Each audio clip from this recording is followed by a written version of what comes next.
Exodus chapter 1. Now these are the names of the children of Israel which came into Egypt. Every man in his household came with Jacob: Reuben, Simeon, Levi, and Judah; Issachar, Zebulun, and Benjamin; Dan and Naphtali, Gad and Asher. And all the souls that came out of the loins of Jacob were 70 souls, for Joseph was in Egypt already. And Joseph died, and all his brethren, and all that generation. And the children of Israel were fruitful, and increased abundantly, and multiplied, and waxed exceedingly mighty, and the land was filled with them. Now there arose up a new king over Egypt, which knew not Joseph. And he said unto his people, Behold, the people of the children of Israel are more and mightier than we. Come on, let us deal wisely with them, lest they multiply, and it come to pass that when there falleth out any war, they join also unto our enemies, and fight against us, and so get them up out of the land. Therefore they did set over them taskmasters to afflict them with their burdens. And they built for Pharaoh treasure cities, Pithom and Raamses. But the more they afflicted them, the more they multiplied and grew, and they were grieved because of the children of Israel. And the Egyptians made the children of Israel to serve with rigor. And they made their lives bitter with hard bondage, in mortar and in brick, and in all manner of service in the field. All their service wherein they made them serve was with rigor. And the king of Egypt spake to the Hebrew midwives, of which the name of the one was Shiphrah, and the name of the other Puah. And he said, When ye do the office of a midwife to the Hebrew women, and see them upon the stools, if it be a son, then ye shall kill him. But if it be a daughter, then she shall live. But the midwives feared God, and did not as the king of Egypt commanded them, but saved the men children alive. And the king of Egypt called for the midwives, and said unto them, Why have ye done this thing, and have saved the men children alive? And the midwives said unto Pharaoh, Because the Hebrew women are not as the Egyptian women, for they are lively, and are delivered ere the midwives come in unto them. Therefore God dealt well with the midwives, and the people multiplied and waxed very mighty. And it came to pass, because the midwives feared God, that he made them houses. And Pharaoh charged all his people, saying, Every son that is born ye shall cast into the river, and every daughter ye shall save alive.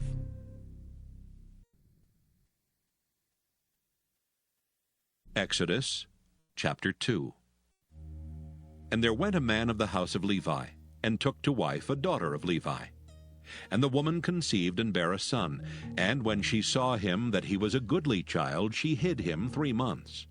And when she could not longer hide him, she took for him an ark of bulrushes, and daubed it with slime and with pitch, and put the child therein. And she laid it in the flags by the river's brink. And his sister stood afar off to wit what would be done to him. And the daughter of Pharaoh came down to wash herself at the river, and her maidens walked along by the river's side. And when she saw the ark among the flags, she sent her maid to fetch it. And when she had opened it, she saw the child, and behold, the babe wept. And she had compassion on him, and said, This is one of the Hebrews' children. Then said his sister to Pharaoh's daughter, Shall I go and call to thee a nurse of the Hebrew woman, that she may nurse the child for thee? And Pharaoh's daughter said to her, Go. And the maid went and called the child's mother. And Pharaoh's daughter said unto her, Take this child away and nurse it for me, and I will give thee thy wages. And the woman took the child and nursed it. And the child grew, and she brought him unto Pharaoh's daughter, and he became her son. And she called his name Moses. And she said, Because I drew him out of the water. And it came to pass in those days when Moses was grown, that he went out unto his brethren, and looked on their burdens. And he spied an Egyptian smiting an Hebrew, one of his brethren. And he looked this way and that way, and when he saw that there was no man, he slew the Egyptian, and hid him in the sand. And when he went out the second day, behold, 2 men of the Hebrews strove together. And he said to him that did the wrong, Wherefore smitest thou thy fellow? And he said, Who made thee a prince and a judge over us? Intendest thou to kill me, as thou killedst the Egyptian? And Moses feared, and said, Surely this thing is known. Now when Pharaoh heard this thing, he sought to slay Moses. But Moses fled from the face of Pharaoh and dwelt in the land of Midian, and he sat down by a well. Now the priest of Midian had 7 daughters, and they came and drew water and filled the troughs to water their father's flock. And the shepherds came and drove them away, but Moses stood up and helped them and watered their flock. And when they came to Reuel their father, he said, How is it that ye are come so soon today? And they said, An Egyptian delivered us out of the hand of the shepherds, and also drew water enough for us and watered the flock. And he said unto his daughters, And where is he? Why is it that ye have left the man? Call him, that he may eat bread. And Moses was content to dwell with the man, and he gave Moses Zipporah his daughter. And she bare him a son, and he called his name Gershom. For he said, I have been a stranger in a strange land. And it came to pass in process of time that the king of Egypt died. And the children of Israel sighed by reason of the bondage, and they cried, and their cry came up unto God by reason of the bondage. And God heard their groaning, and God remembered his covenant with Abraham, with Isaac, and with Jacob. And God looked upon the children of Israel, and God had respect unto them. Exodus chapter 3. Now Moses kept the flock of Jethro his father-in-law, the priest of Midian, and he led the flock to the backside of the desert, and came to the mountain of God, even to Horeb. And the angel of the Lord appeared unto him in a flame of fire out of the midst of a bush. And he looked, and behold, the bush burned with fire, and the bush was not consumed. And Moses said, I will now turn aside and see this great sight, why the bush is not burnt. And when the Lord saw that he turned aside to see, God called unto him out of the midst of the bush, and said, Moses, Moses. And he said, Here am I. And he said, Draw not nigh hither. Put off thy shoes from off thy feet, for the place whereon thou standest is holy ground. Moreover he said, I am the God of thy father, the God of Abraham, the God of Isaac, and the God of Jacob.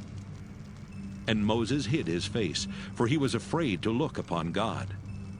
And the Lord said, I have surely seen the affliction of my people which are in Egypt, and have heard their cry by reason of their taskmasters, for I know their sorrows. And I am come down to deliver them out of the hand of the Egyptians, and to bring them up out of that land unto a good land and a large, unto a land flowing with milk and honey, unto the place of the Canaanites, and the Hittites, and the Amorites, and the Perizzites, and the Hivites, and the Jebusites. Now therefore, behold, the cry of the children of Israel is come unto me, and I have also seen the oppression wherewith the Egyptians oppress them. Come now therefore, and I will send thee unto Pharaoh, that thou mayest bring forth my people, the children of Israel, out of Egypt. And Moses said unto God, Who am I, that I should go unto Pharaoh, and that I should bring forth the children of Israel out of Egypt? And he said, Certainly I will be with thee, and this shall be a token unto thee that I have sent thee. When thou hast brought forth the people out of Egypt, ye shall serve God upon this mountain.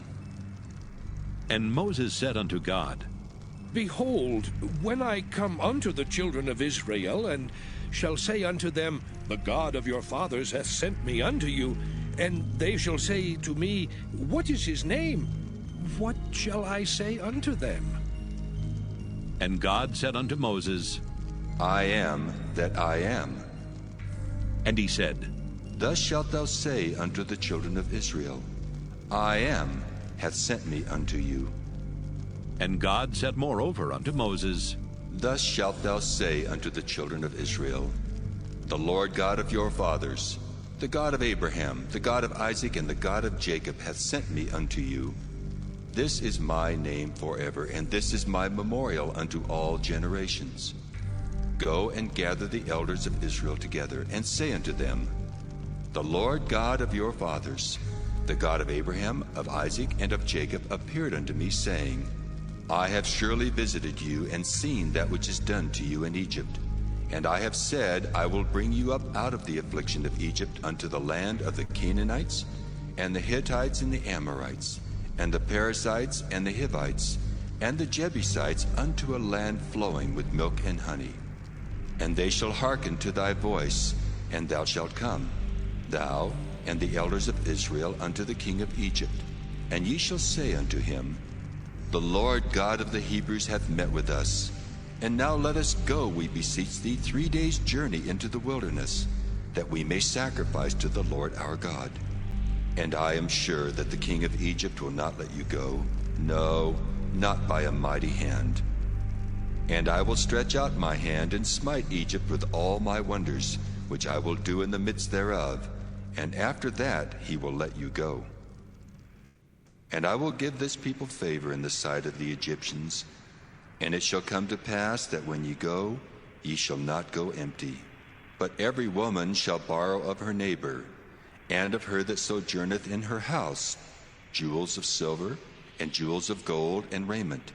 And ye shall put them upon your sons and upon your daughters, and ye shall spoil the Egyptians. Exodus chapter 4.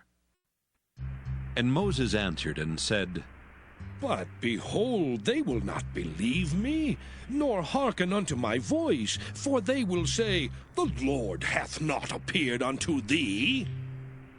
And the Lord said unto him, What is that in thine hand? And he said, A rod. And he said, Cast it on the ground. And he cast it on the ground, and it became a serpent, and Moses fled from before it. And the Lord said unto Moses, Put forth thine hand, and take it by the tail. And he put forth his hand, and caught it, and it became a rod in his hand, that they may believe that the Lord God of their fathers, the God of Abraham, the God of Isaac, and the God of Jacob hath appeared unto thee. And the Lord said furthermore unto him, Put now thine hand into thy bosom. And he put his hand into his bosom, and when he took it out, behold, his hand was leprous as snow. And he said, Put thine hand into thy bosom again. And he put his hand into his bosom again, and plucked it out of his bosom, and behold, it was turned again as his other flesh. And it shall come to pass, if they will not believe thee, neither hearken to the voice of the first sign, that they will believe the voice of the latter sign. And it shall come to pass, if they will not believe also these 2 signs, neither hearken unto thy voice, that thou shalt take of the water of the river, and pour it upon the dry land. And the water which thou takest out of the river shall become blood upon the dry land. And Moses said unto the Lord, O my Lord, I am not eloquent, neither heretofore nor since thou hast spoken unto thy servant, but I am slow of speech, and of a slow tongue. And the Lord said unto him, Who hath made man's mouth? Or who maketh the dumb, or deaf, or the seeing, or the blind? Have not I the Lord? Now therefore go, and I will be with thy mouth, and teach thee what thou shalt say. And he said, O my Lord, send, I pray thee, by the hand of him whom thou wilt send. And the anger of the Lord was kindled against Moses, and he said, Is not Aaron the Levite thy brother? I know that he can speak well. And also, behold, he cometh forth to meet thee. And when he seeth thee, he will be glad in his heart. And thou shalt speak unto him, and put words in his mouth. And I will be with thy mouth, and with his mouth, and will teach you what ye shall do. And he shall be thy spokesman unto the people. And he shall be, even he shall be to thee instead of a mouth, and thou shalt be to him instead of God. And thou shalt take this rod in thine hand, wherewith thou shalt do signs. And Moses went and returned to Jethro his father-in-law, and said unto him, Let me go, I pray thee, and return unto my brethren which are in Egypt, and see whether they be yet alive. And Jethro said to Moses, Go in peace. And the Lord said unto Moses in Midian, Go, return into Egypt, for all the men are dead which sought thy life. And Moses took his wife and his sons, and set them upon an ass, and he returned to the land of Egypt. And Moses took the rod of God in his hand. And the Lord said unto Moses, When thou goest to return into Egypt, see that thou do all those wonders before Pharaoh which I put in thine hand. But I will harden his heart, that he shall not let the people go. And thou shalt say unto Pharaoh, Thus saith the Lord, Israel is my son, even my firstborn. And I say unto thee, Let my son go, that he may serve me. And if thou refuse to let him go, behold, I will slay thy son, even thy firstborn. And it came to pass by the way in the inn that the Lord met him, and sought to kill him. Then Zipporah took a sharp stone, and cut off the foreskin of her son, and cast it at his feet, and said, Surely a bloody husband art thou to me. So he let him go. Then she said, A bloody husband thou art, because of the circumcision. And the Lord said to Aaron, Go into the wilderness to meet Moses. And he went and met him in the mount of God, and kissed him. And Moses told Aaron all the words of the Lord who had sent him, and all the signs which he had commanded him.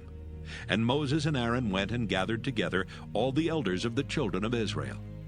And Aaron spake all the words which the Lord had spoken unto Moses, and did the signs in the sight of the people. And the people believed. And when they heard that the Lord had visited the children of Israel, and that he had looked upon their affliction, then they bowed their heads and worshipped. Exodus chapter 5. And afterward Moses and Aaron went in and told Pharaoh, Thus saith the Lord God of Israel, Let my people go, that they may hold a feast unto me in the wilderness. And Pharaoh said, Who is the Lord, that I should obey his voice to let Israel go? I know not the Lord, neither will I let Israel go. And they said, The God of the Hebrews hath met with us. Let us go, we pray thee, 3 days' journey into the desert, and sacrifice unto the Lord our God, lest he fall upon us with pestilence or with the sword. And the king of Egypt said unto them, Wherefore do ye, Moses and Aaron, let the people from their works? Get you unto your burdens. And Pharaoh said, Behold, the people of the land now are many, and ye make them rest from their burdens? And Pharaoh commanded the same day the taskmasters of the people and their officers, saying, Ye shall no more give the people straw to make brick, as heretofore. Let them go and gather straw for themselves, and the tale of the bricks which they did make heretofore ye shall lay upon them. Ye shall not diminish aught thereof. For they be idle. Therefore they cry, saying, Let us go and sacrifice to our God. Let their more work be laid upon the men, that they may labor therein, and let them not regard vain words. And the taskmasters of the people went out, and their officers, and they spake to the people, saying, Thus saith Pharaoh, I will not give you straw. Go ye, get you straw where ye can find it, yet not aught of your work shall be diminished. So the people were scattered abroad throughout all the land of Egypt to gather stubble instead of straw. And the taskmasters hasted them, saying, Fulfill your works, your daily tasks, as when there was straw. And the officers of the children of Israel, which Pharaoh's taskmasters had set over them, were beaten and demanded, Wherefore have ye not fulfilled your task in making brick both yesterday and today as heretofore? Then the officers of the children of Israel came and cried unto Pharaoh, saying, Wherefore dealest thou thus with thy servants? There is no straw given unto thy servants, and they say to us, Make brick, and behold, thy servants are beaten. But the fault is in thine own people. But he said, Ye are idle, therefore ye say, Let us go and do sacrifice to the Lord. Go therefore now and work, For there shall no straw be given you, yet shall ye deliver the tale of bricks. And the officers of the children of Israel did see that they were in evil case, after it was said, Ye shall not minish aught from your bricks of your daily task. And they met Moses and Aaron, who stood in the way as they came forth from Pharaoh. And they said unto them, The Lord look upon you and judge, because ye have made our Savior to be abhorred in the eyes of Pharaoh, and in the eyes of his servants, to put a sword in their hand to slay us. And Moses returned unto the Lord, and said, Lord, wherefore hast thou so evil entreated this people? Why is it that thou hast sent me? For since I came to Pharaoh to speak in thy name, he hath done evil to this people. Neither hast thou delivered thy people at all. Exodus chapter 6. Then the Lord said unto Moses, Now shalt thou see what I will do to Pharaoh. For with a strong hand shall he let them go, and with a strong hand shall he drive them out of his land.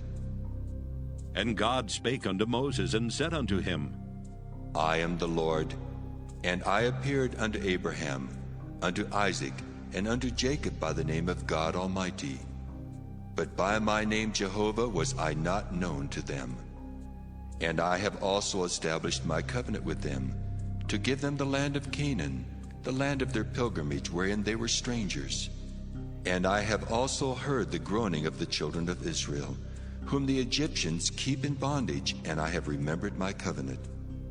Wherefore say unto the children of Israel, I am the Lord, and I will bring you out from under the burdens of the Egyptians, and I will rid you out of their bondage, and I will redeem you with a stretched out arm and with great judgments. And I will take you to me for a people, and I will be to you a God. And ye shall know that I am the Lord your God, which bringeth you out from under the burdens of the Egyptians. And I will bring you in unto the land, concerning the which I did swear to give it to Abraham, to Isaac, and to Jacob. And I will give it you for an heritage. I am the Lord. And Moses spake so unto the children of Israel. But they hearkened not unto Moses for anguish of spirit and for cruel bondage. And the Lord spake unto Moses, saying, Go in, speak unto Pharaoh king of Egypt, that he let the children of Israel go out of his land. And Moses spake before the Lord, saying, Behold, the children of Israel have not hearkened unto me. How then shall Pharaoh hear me, who am of uncircumcised lips? And the Lord spake unto Moses and unto Aaron, and gave them a charge unto the children of Israel, and unto Pharaoh king of Egypt, to bring the children of Israel out of the land of Egypt. These be the heads of their fathers' houses. The sons of Reuben, the firstborn of Israel, Hanok and Palu, Hezron and Carmi. These be the families of Reuben. And the sons of Simeon, Jemuel and Jamin, and Ohad and Jachin, and Zohar and Shaul, the son of a Canaanitish woman. These are the families of Simeon. And these are the names of the sons of Levi according to their generations, Gershon and Kohath and Merari. And the years of the life of Levi were 137 years. The sons of Gershon, Libni and Shimei according to their families. And the sons of Kohath, Amram and Izhar and Hebron and Uzziel. And the years of the life of Kohath were 133 years. And the sons of Merari, Mahali and Mushi. These are the families of Levi according to their generations. And Amram took him Jochebed, his father's sister, to wife, and she bare him Aaron and Moses. And the years of the life of Amram were 137 years. And the sons of Izhar, Korah and Nepheg and Zichri. And the sons of Uzziel, Mishael and Elzaphan and Zithri. And Aaron took him Elisheba, daughter of Aminadab, sister of Naashon, to wife. And she bare him Nadab and Abihu, Eleazar and Ithamar. And the sons of Korah, Asher and Elkanah, and Abisaph. These are the families of the Korhites. And Eleazar, Aaron's son, took him one of the daughters of Putiel to wife, and she bare him Phinehas. These are the heads of the fathers of the Levites according to their families. These are that Aaron and Moses, to whom the Lord said, Bring out the children of Israel from the land of Egypt, according to their armies. These are they which spake to Pharaoh king of Egypt, to bring out the children of Israel from Egypt. These are that Moses and Aaron. And it came to pass on the day when the Lord spake unto Moses in the land of Egypt, that the Lord spake unto Moses, saying, I am the Lord. Speak thou unto Pharaoh king of Egypt all that I say unto thee. And Moses said before the Lord, Lord, behold, I am of uncircumcised lips, and how shall Pharaoh hearken unto me? Exodus chapter 7. And the Lord said unto Moses, See, I have made thee a god to Pharaoh, and Aaron thy brother shall be thy prophet. Thou shalt speak all that I command thee, and Aaron thy brother shall speak unto Pharaoh, that he send the children of Israel out of his land. And I will harden Pharaoh's heart, and multiply my signs and my wonders in the land of Egypt. But Pharaoh shall not hearken unto you, that I may lay my hand upon Egypt, and bring forth mine armies, and my people the children of Israel out of the land of Egypt by great judgments. And the Egyptians shall know that I am the Lord, when I stretch forth mine hand upon Egypt, and bring out the children of Israel from among them. And Moses and Aaron did as the Lord commanded them, so did they. And Moses was 80 years old, and Aaron 83 years old, when they spake unto Pharaoh. And the Lord spake unto Moses and unto Aaron, saying, When Pharaoh shall speak unto you, saying, Show a miracle for you, then thou shalt say unto Aaron, Take thy rod and cast it before Pharaoh, and it shall become a serpent. And Moses and Aaron went in unto Pharaoh, and they did so as the Lord had commanded. And Aaron cast down his rod before Pharaoh and before his servants, and it became a serpent. Then Pharaoh also called the wise men and the sorcerers. Now the magicians of Egypt, they also did in like manner with their enchantments. For they cast down every man his rod, and they became serpents. But Aaron's rod swallowed up their rods. And he hardened Pharaoh's heart, that he hearkened not unto them, as the Lord had said. And the Lord said unto Moses, Pharaoh's heart is hardened, he refuseth to let the people go. Get thee unto Pharaoh in the morning. Lo, he goeth out unto the water, and thou shalt stand by the river's brink against he come. And the rod which was turned to a serpent shalt thou take in thine hand, and thou shalt say unto him, The Lord God of the Hebrews hath sent me unto thee, saying, Let my people go, that they may serve me in the wilderness. And behold, hitherto thou wouldst not hear. Thus saith the Lord, In this thou shalt know that I am the Lord.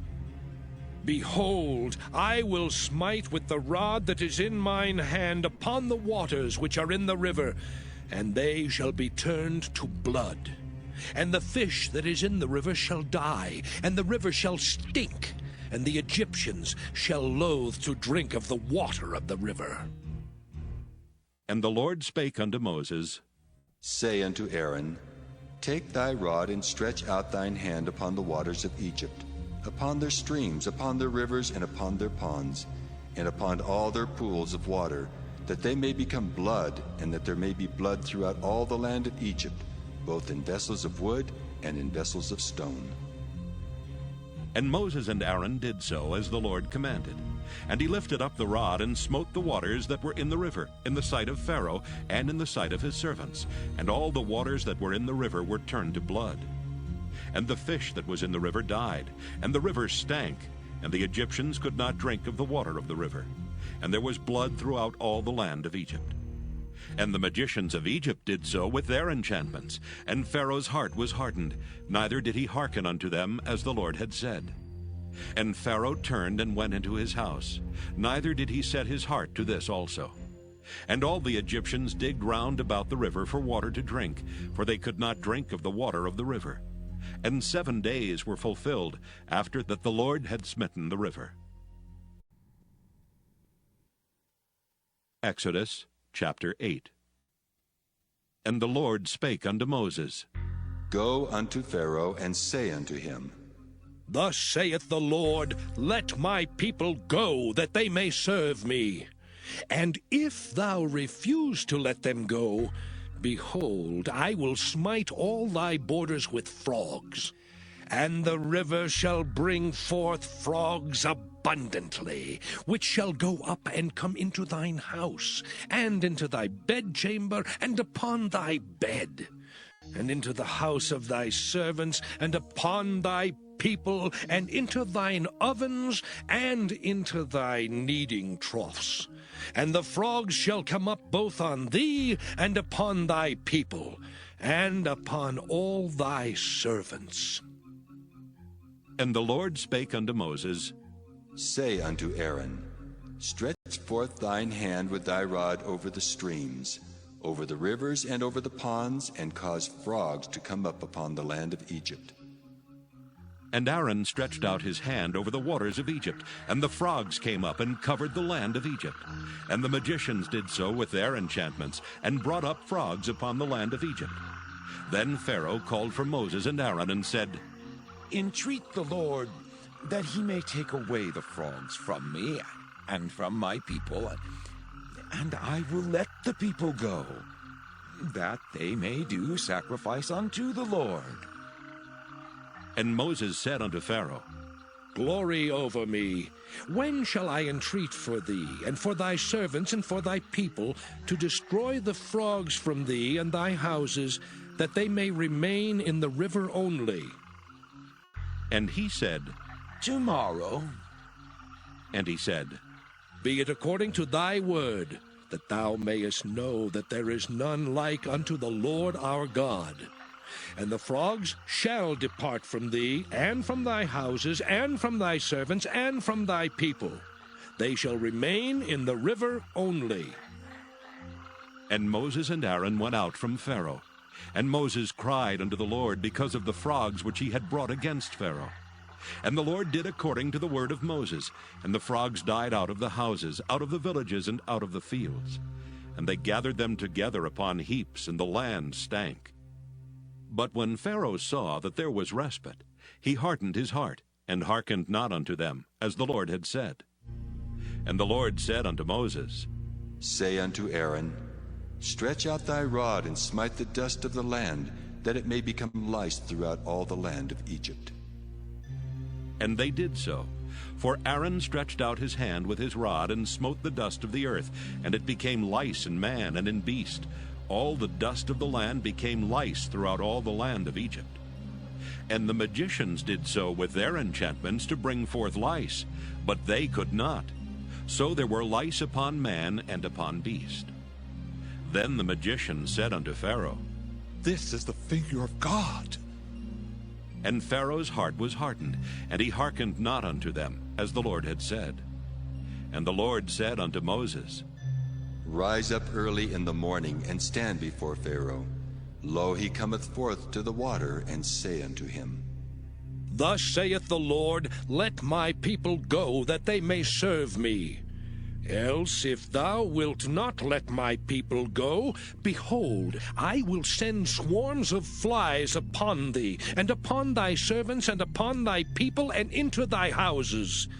And the houses of the Egyptians shall be full of swarms of flies, and also the ground whereon they are.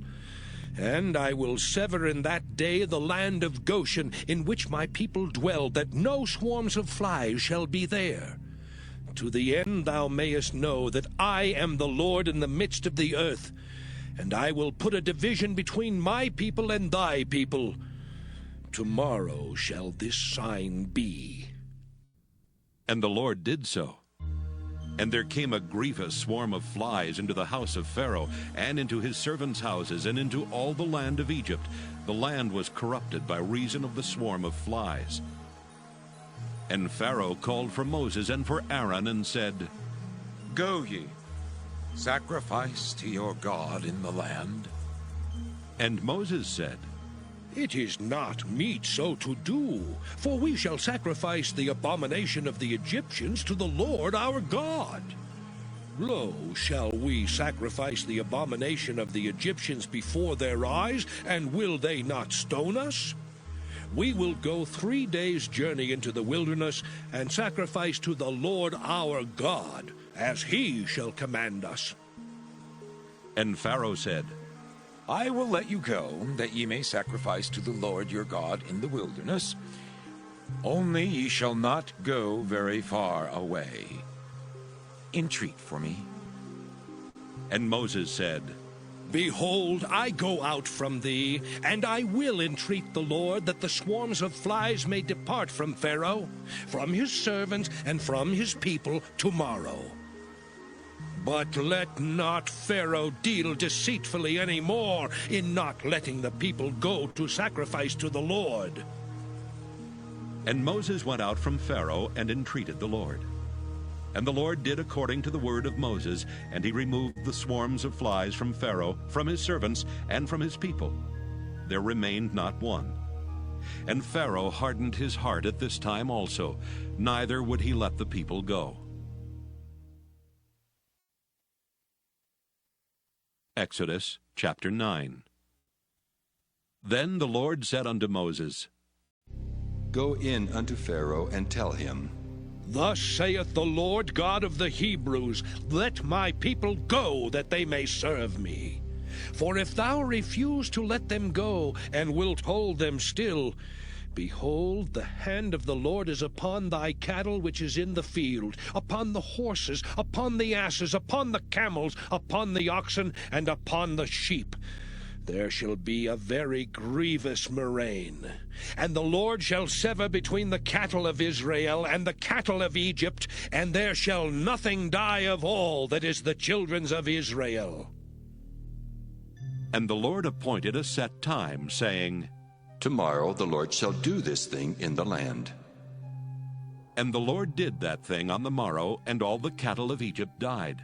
But of the cattle of the children of Israel died not one. And Pharaoh sent, and behold, there was not one of the cattle of the Israelites dead. And the heart of Pharaoh was hardened, and he did not let the people go. And the Lord said unto Moses and unto Aaron, Take to you handfuls of ashes of the furnace, and let Moses sprinkle it toward the heaven in the sight of Pharaoh. And it shall become small dust in all the land of Egypt, and shall be a boil breaking forth with blains upon man and upon beast, throughout all the land of Egypt. And they took ashes of the furnace and stood before Pharaoh.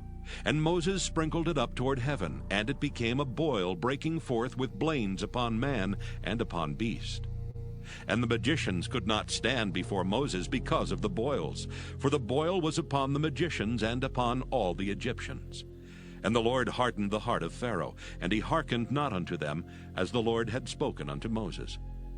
And the Lord said unto Moses, Rise up early in the morning, and stand before Pharaoh, and say unto him, Thus saith the Lord God of the Hebrews, Let my people go, that they may serve me. For I will at this time send all my plagues upon thine heart, and upon thy servants, and upon thy people, that thou mayest know that there is none like me in all the earth. For now I will stretch out my hand, that I may smite thee and thy people with pestilence, and thou shalt be cut off from the earth. And in very deed for this cause have I raised thee up, for to show in thee my power, and that my name may be declared throughout all the earth.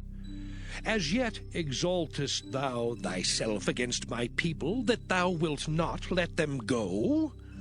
Behold, tomorrow, about this time, I will cause it to rain a very grievous hail, such as hath not been in Egypt since the foundation thereof, even until now. Send therefore now, and gather thy cattle, and all that thou hast in the field.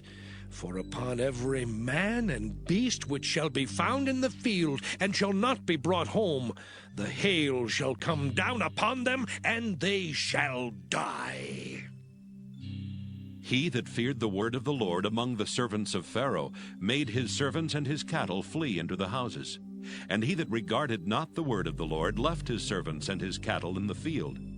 And the Lord said unto Moses, Stretch forth thine hand toward heaven, that there may be hail in all the land of Egypt upon man and upon beast, and upon every herb of the field throughout the land of Egypt.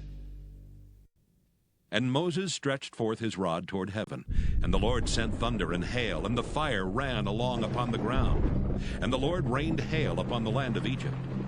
So there was hail and fire mingled with the hail, very grievous, such as there was none like it in all the land of Egypt since it became a nation. And the hail smote throughout all the land of Egypt all that was in the field, both man and beast. And the hail smote every herb of the field, and brake every tree of the field.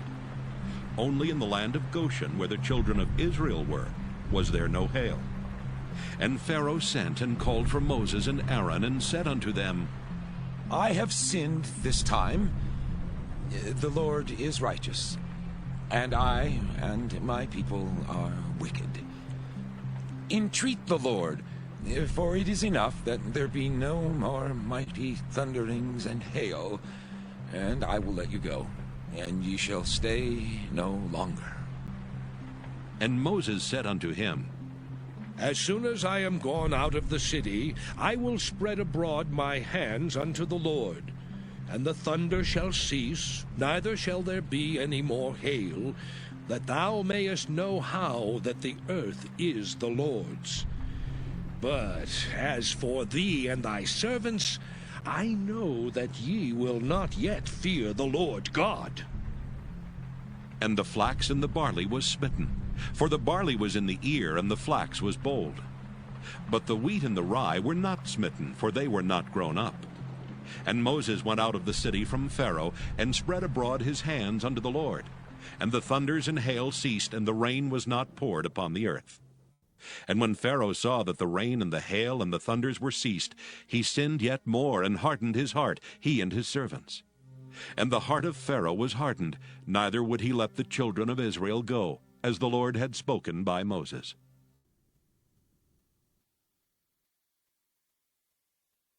Exodus chapter 10. And the Lord said unto Moses, Go in unto Pharaoh, for I have hardened his heart and the heart of his servants, that I might show these my signs before him, and that thou mayest tell in the ears of thy son, and of thy son's son, what things I have wrought in Egypt, and my signs which I have done among them, that ye may know how that I am the Lord. And Moses and Aaron came in unto Pharaoh, and said unto him, Thus saith the Lord God of the Hebrews, How long wilt thou refuse to humble thyself before me? Let my people go, that they may serve me. Else, if thou refuse to let my people go, behold, tomorrow will I bring the locusts into thy coast, and they shall cover the face of the earth, that one cannot be able to see the earth. And they shall eat the residue of that which is escaped, which remaineth unto you from the hail, and shall eat every tree which groweth for you out of the field. And they shall fill thy houses, and the houses of all thy servants, and the houses of all the Egyptians, which neither thy fathers nor thy fathers' fathers have seen, since the day that they were upon the earth unto this day. And he turned himself and went out from Pharaoh.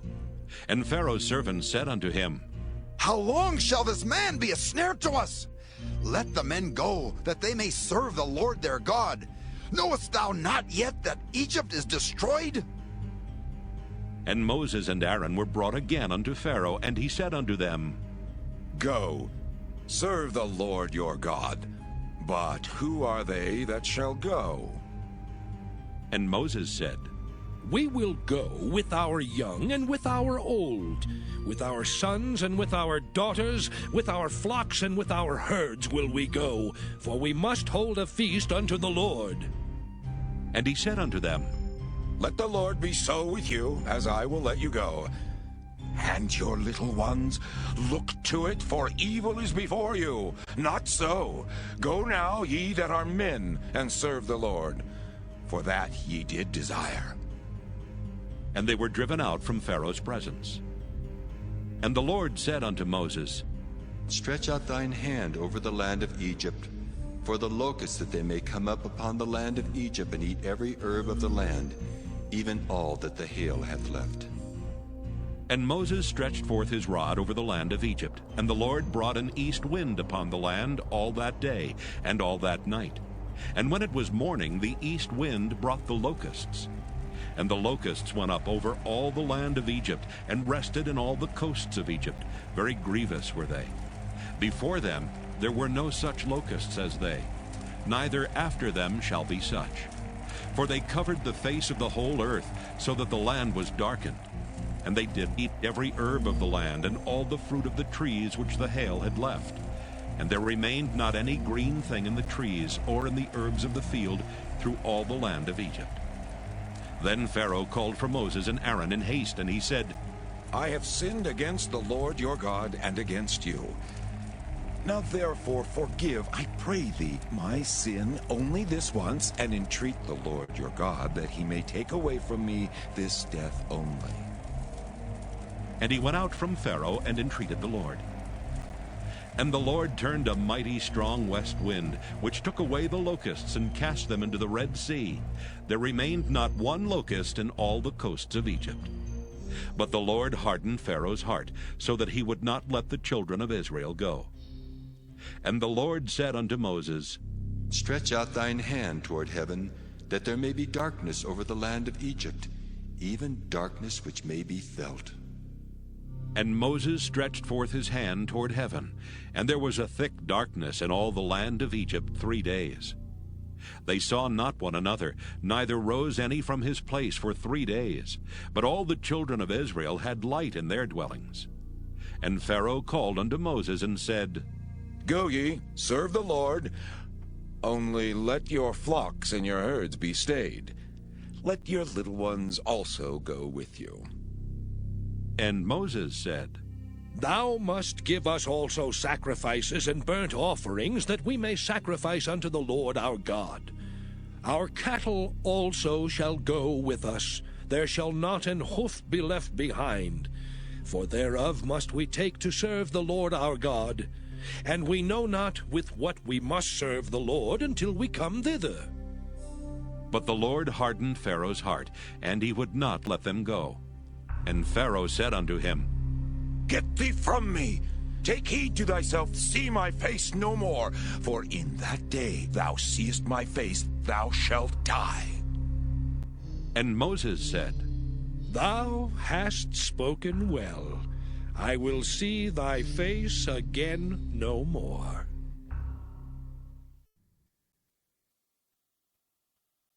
Exodus chapter 11.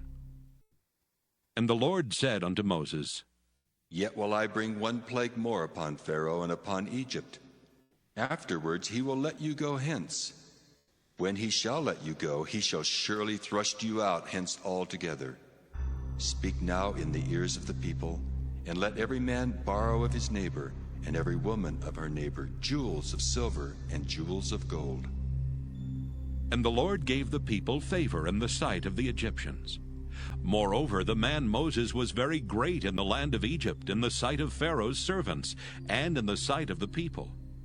And Moses said, Thus saith the Lord, About midnight will I go out into the midst of Egypt, and all the firstborn in the land of Egypt shall die, from the firstborn of Pharaoh that sitteth upon his throne, even unto the firstborn of the maidservant that is behind the mill, and all the firstborn of beasts.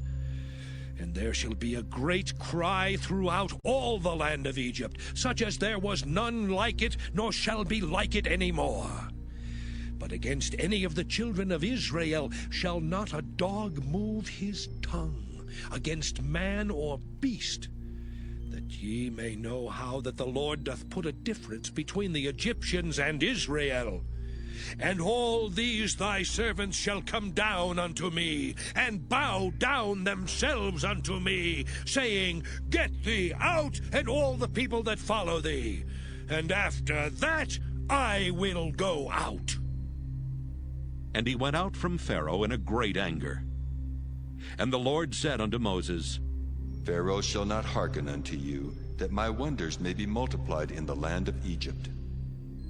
And Moses and Aaron did all these wonders before Pharaoh. And the Lord hardened Pharaoh's heart, so that he would not let the children of Israel go out of his land. Exodus chapter 12. And the Lord spake unto Moses and Aaron in the land of Egypt, saying, This month shall be unto you the beginning of months. It shall be the first month of the year to you. Speak ye unto all the congregation of Israel, saying, In the 10th day of this month they shall take to them every man a lamb, according to the house of their fathers, a lamb for an house. And if the household be too little for the lamb, let him and his neighbor next unto his house take it according to the number of the souls. Every man according to his eating shall make your count for the lamb. Your lamb shall be without blemish, a male of the first year. Ye shall take it out from the sheep or from the goats, and ye shall keep it up until the 14th day of the same month. And the whole assembly of the congregation of Israel shall kill it in the evening. And they shall take of the blood, and strike it on the 2 side posts and on the upper doorpost of the houses wherein they shall eat it. And they shall eat the flesh in that night, roast with fire, and unleavened bread, and with bitter herbs they shall eat it. Eat not of it raw, nor sodden at all with water, but roast with fire, his head with his legs, and with the purtenance thereof. And ye shall let nothing of it remain until the morning, and that which remaineth of it until the morning ye shall burn with fire. And thus shall ye eat it, with your loins girded, your shoes on your feet, and your staff in your hand. And ye shall eat it in haste. It is the Lord's Passover. For I will pass through the land of Egypt this night, and will smite all the firstborn in the land of Egypt, both man and beast. And against all the gods of Egypt I will execute judgment. I am the Lord.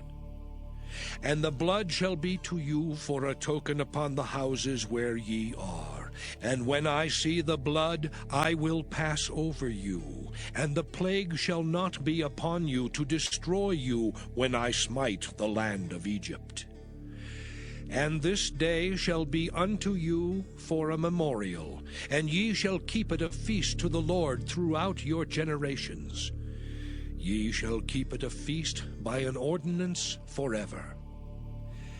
7 days shall ye eat unleavened bread. Even the first day ye shall put away leaven out of your houses. For whosoever eateth leavened bread from the first day until the 7th day, that soul shall be cut off from Israel. And in the first day there shall be an holy convocation. And in the 7th day there shall be an holy convocation to you. No manner of work shall be done in them, save that which every man must eat, that only may be done of you. And ye shall observe the feast of unleavened bread. For in this selfsame day have I brought your armies out of the land of Egypt. Therefore shall ye observe this day in your generations by an ordinance forever. In the 1st month, on the 14th day of the month at even, ye shall eat unleavened bread, until the 21st day of the month at even. 7 days shall there be no leaven found in your houses. For whosoever eateth that which is leavened, even that soul shall be cut off from the congregation of Israel, whether he be a stranger or born in the land. Ye shall eat nothing leavened. In all your habitations shall ye eat unleavened bread. Then Moses called for all the elders of Israel, and said unto them, Draw out and take you a lamb according to your families, and kill the Passover. And ye shall take a bunch of hyssop, and dip it in the blood that is in the basin, and strike the lintel and the 2 side posts with the blood that is in the basin. And none of you shall go out at the door of his house until the morning. For the Lord will pass through to smite the Egyptians, and when he seeth the blood upon the lintel and on the 2 side posts, the Lord will pass over the door, and will not suffer the destroyer to come in unto your houses to smite you. And ye shall observe this thing for an ordinance to thee and to thy sons forever. And it shall come to pass, when ye be come to the land which the Lord will give you, according as he hath promised, that ye shall keep this service. And it shall come to pass, when your children shall say unto you, What mean ye by this service? That ye shall say, It is the sacrifice of the Lord's Passover, who passed over the houses of the children of Israel in Egypt, when he smote the Egyptians and delivered our houses. And the people bowed the head and worshipped. And the children of Israel went away and did as the Lord had commanded Moses and Aaron, so did they. And it came to pass that at midnight the Lord smote all the firstborn in the land of Egypt, from the firstborn of Pharaoh that sat on his throne unto the firstborn of the captive that was in the dungeon, and all the firstborn of cattle. And Pharaoh rose up in the night, he and all his servants and all the Egyptians. And there was a great cry in Egypt, for there was not a house where there was not one dead. And he called for Moses and Aaron by night and said, Rise up, and get you forth from among my people, both ye and the children of Israel, and go, serve the Lord as ye have said. Also take your flocks and your herds as ye have said, and be gone. And bless me also. And the Egyptians were urgent upon the people, that they might send them out of the land in haste, for they said, We be all dead men. And the people took their dough before it was leavened, their kneading troughs being bound up in their clothes upon their shoulders. And the children of Israel did according to the word of Moses. And they borrowed of the Egyptians jewels of silver and jewels of gold and raiment. And the Lord gave the people favor in the sight of the Egyptians, so that they lent unto them such things as they required, and they spoiled the Egyptians. And the children of Israel journeyed from Ramesses to Succoth, about 600,000 on foot that were men beside children. And a mixed multitude went up also with them, and flocks and herds, even very much cattle. And they baked unleavened cakes of the dough which they brought forth out of Egypt, for it was not leavened, because they were thrust out of Egypt and could not tarry, neither had they prepared for themselves any victual. Now the sojourning of the children of Israel who dwelt in Egypt was 430 years. And it came to pass at the end of the 430 years, even the selfsame day it came to pass, that all the hosts of the Lord went out from the land of Egypt. It is a night to be much observed unto the Lord for bringing them out from the land of Egypt. This is that night of the Lord to be observed of all the children of Israel in their generations. And the Lord said unto Moses and Aaron, This is the ordinance of the Passover. There shall no stranger eat thereof, but every man's servant that is bought for money, when thou hast circumcised him, then shall he eat thereof. A foreigner and an hired servant shall not eat thereof. In one house shall it be eaten. Thou shalt not carry forth aught of the flesh abroad out of the house, neither shall ye break a bone thereof. All the congregation of Israel shall keep it. And when a stranger shall sojourn with thee, and will keep the Passover to the Lord, let all his males be circumcised, and then let him come near and keep it. And he shall be as one that is born in the land, for no uncircumcised person shall eat thereof. One law shall be to him that is homeborn, and unto the stranger that sojourneth among you. Thus did all the children of Israel. As the Lord commanded Moses and Aaron, so did they. And it came to pass the selfsame day that the Lord did bring the children of Israel out of the land of Egypt by their armies.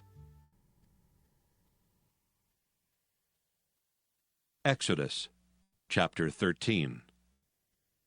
And the Lord spake unto Moses, saying, Sanctify unto me all the firstborn, whatsoever openeth the womb among the children of Israel, both of man and of beast, it is mine. And Moses said unto the people, Remember this day in which ye came out from Egypt, out of the house of bondage. For by strength of hand the Lord brought you out from this place. There shall no leavened bread be eaten. This day came ye out in the month Abib. And it shall be when the Lord shall bring thee into the land of the Canaanites, and the Hittites, and the Amorites, and the Hivites, and the Jebusites, which he sware unto thy fathers to give thee, a land flowing with milk and honey, that thou shalt keep this service in this month. 7 days thou shalt eat unleavened bread, and in the 7th day shall be a feast to the Lord. Unleavened bread shall be eaten 7 days, and there shall no leavened bread be seen with thee, neither shall there be leaven seen with thee in all thy quarters. And thou shalt show thy son in that day, saying, This is done because of that which the Lord did unto me when I came forth out of Egypt.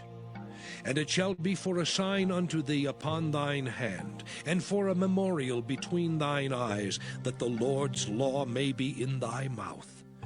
For with a strong hand hath the Lord brought thee out of Egypt. Thou shalt therefore keep this ordinance in his season from year to year.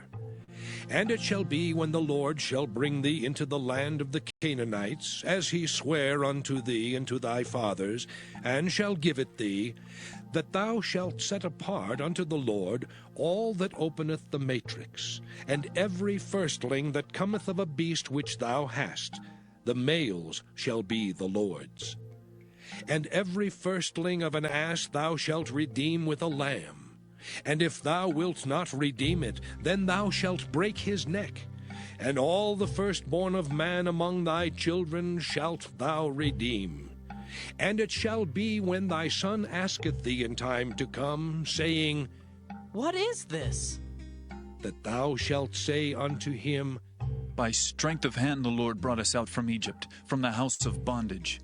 And it came to pass, when Pharaoh would hardly let us go, that the Lord slew all the firstborn in the land of Egypt, both the firstborn of man and the firstborn of beast. Therefore I sacrifice to the Lord all that open the matrix, being males. But all the firstborn of my children I redeem. And it shall be for a token upon thine hand, and for frontlets between thine eyes. For by strength of hand the Lord brought us forth out of Egypt. And it came to pass, when Pharaoh had let the people go, that God led them not through the way of the land of the Philistines, although that was near. For God said, Lest peradventure the people repent when they see war, and they return to Egypt. But God led the people about through the way of the wilderness of the Red Sea, and the children of Israel went up harnessed out of the land of Egypt. And Moses took the bones of Joseph with him, for he had straitly sworn the children of Israel, saying, God will surely visit you, and ye shall carry up my bones away hence with you. And they took their journey from Succoth, and encamped in Etham in the edge of the wilderness. And the Lord went before them by day in a pillar of a cloud, to lead them the way, and by night in a pillar of fire, to give them light, to go by day and night. He took not away the pillar of the cloud by day, nor the pillar of fire by night from before the people.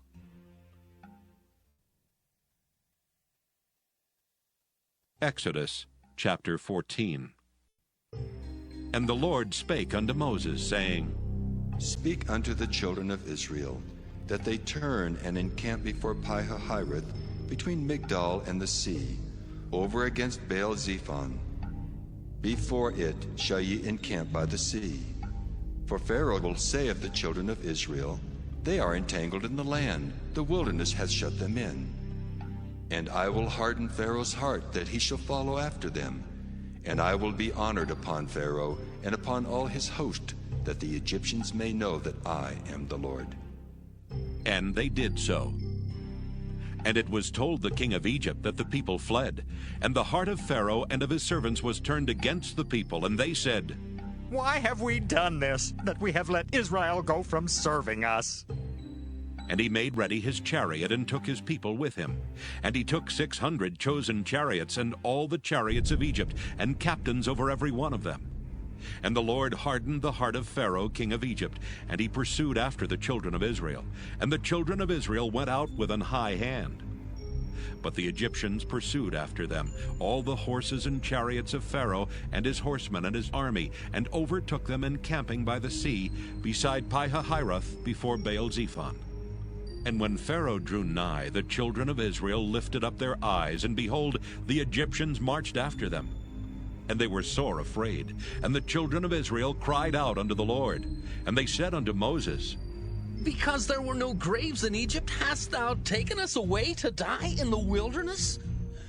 Wherefore hast thou dealt thus with us, to carry us forth out of Egypt? Is not this the word that we did tell thee in Egypt, saying, Let us alone, that we may serve the Egyptians? For it had been better for us to serve the Egyptians, than that we should die in the wilderness. And Moses said unto the people, Fear ye not. Stand still and see the salvation of the Lord, which he will show to you today. For the Egyptians whom ye have seen today, ye shall see them again no more forever. The Lord shall fight for you, and ye shall hold your peace. And the Lord said unto Moses, Wherefore criest thou unto me? Speak unto the children of Israel that they go forward. But lift thou up thy rod, and stretch out thine hand over the sea, and divide it. And the children of Israel shall go on dry ground through the midst of the sea. And I, behold, I will harden the hearts of the Egyptians, and they shall follow them. And I will get me honor upon Pharaoh, and upon all his host, upon his chariots, and upon his horsemen. And the Egyptians shall know that I am the Lord, when I have gotten me honor upon Pharaoh, upon his chariots, and upon his horsemen. And the angel of God, which went before the camp of Israel, removed and went behind them. And the pillar of the cloud went from before their face, and stood behind them. And it came between the camp of the Egyptians and the camp of Israel, and it was a cloud and darkness to them, but it gave light by night to these, so that the one came not near the other all the night. And Moses stretched out his hand over the sea, and the Lord caused the sea to go back by a strong east wind all that night, and made the sea dry land, and the waters were divided. And the children of Israel went into the midst of the sea upon the dry ground, and the waters were a wall unto them on their right hand and on their left. And the Egyptians pursued, and went in after them to the midst of the sea, even all Pharaoh's horses, his chariots, and his horsemen. And it came to pass that in the morning watch the Lord looked unto the host of the Egyptians through the pillar of fire and of the cloud, and troubled the host of the Egyptians, and took off their chariot wheels, that they drave them heavily. So that the Egyptians said, Let us flee from the face of Israel. For the Lord fighteth for them against the Egyptians. And the Lord said unto Moses, Stretch out thine hand over the sea, that the waters may come again upon the Egyptians, upon their chariots, and upon their horsemen. And Moses stretched forth his hand over the sea, and the sea returned to his strength when the morning appeared. And the Egyptians fled against it, and the Lord overthrew the Egyptians in the midst of the sea. And the waters returned and covered the chariots and the horsemen, and all the host of Pharaoh that came into the sea after them. There remained not so much as one of them. But the children of Israel walked upon dry land in the midst of the sea, and the waters were a wall unto them on their right hand and on their left. Thus the Lord saved Israel that day out of the hand of the Egyptians. And Israel saw the Egyptians dead upon the seashore. And Israel saw that great work which the Lord did upon the Egyptians. And the people feared the Lord, and believed the Lord and his servant Moses. Exodus chapter 15. Then sang Moses and the children of Israel this song unto the Lord, and spake, saying, I will sing unto the Lord, for he hath triumphed gloriously. The horse and his rider hath he thrown into the sea. The Lord is my strength and song, and he is become my salvation. He is my God, and I will prepare him an habitation. my father's God, and I will exalt him. The Lord is a man of war, the Lord is his name. Pharaoh's chariots and his host hath he cast into the sea. His chosen captains also are drowned in the Red Sea. The depths have covered them, they sank into the bottom as a stone. Thy right hand, O Lord, is become glorious in power. Thy right hand, O Lord, hath dashed in pieces the enemy. And in the greatness of thine excellency, thou hast overthrown them that rose up against thee. Thou sentest forth thy wrath, which consumed them as stubble. And with a blast of thy nostrils the waters were gathered together. The flood stood upright as an heap, and the depths were congealed in the heart of the sea. The enemy said, I will pursue, I will overtake, I will divide the spoil. My lust shall be satisfied upon them. I will draw my sword, my hand shall destroy them. Thou didst blow with thy wind, the sea covered them. They sank as lead in the mighty waters. Who is like unto thee, O Lord, among the gods? Who is like thee, glorious in holiness, fearful in praises, doing wonders? Thou stretchest out thy right hand, the earth swallowed them. Thou in thy mercy hast led forth the people which thou hast redeemed. Thou hast guided them in thy strength unto thy holy habitation. The people shall hear and be afraid. Sorrow shall take hold on the inhabitants of Palestina. Then the dukes of Edom shall be amazed. The mighty men of Moab, trembling, shall take hold upon them. All the inhabitants of Canaan shall melt away. Fear and dread shall fall upon them.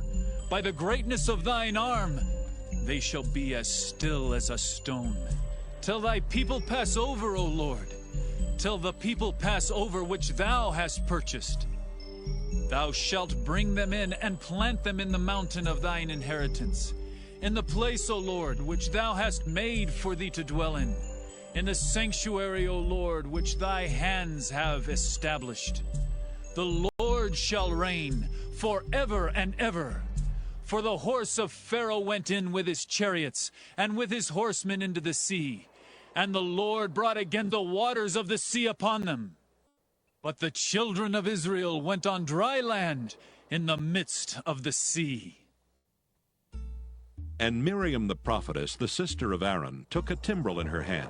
And all the women went out after her with timbrels and with dances. And Miriam answered them, Sing ye to the Lord, for he hath triumphed gloriously. The horse and his rider hath he thrown into the sea. So Moses brought Israel from the Red Sea, and they went out into the wilderness of Shur. And they went 3 days in the wilderness and found no water.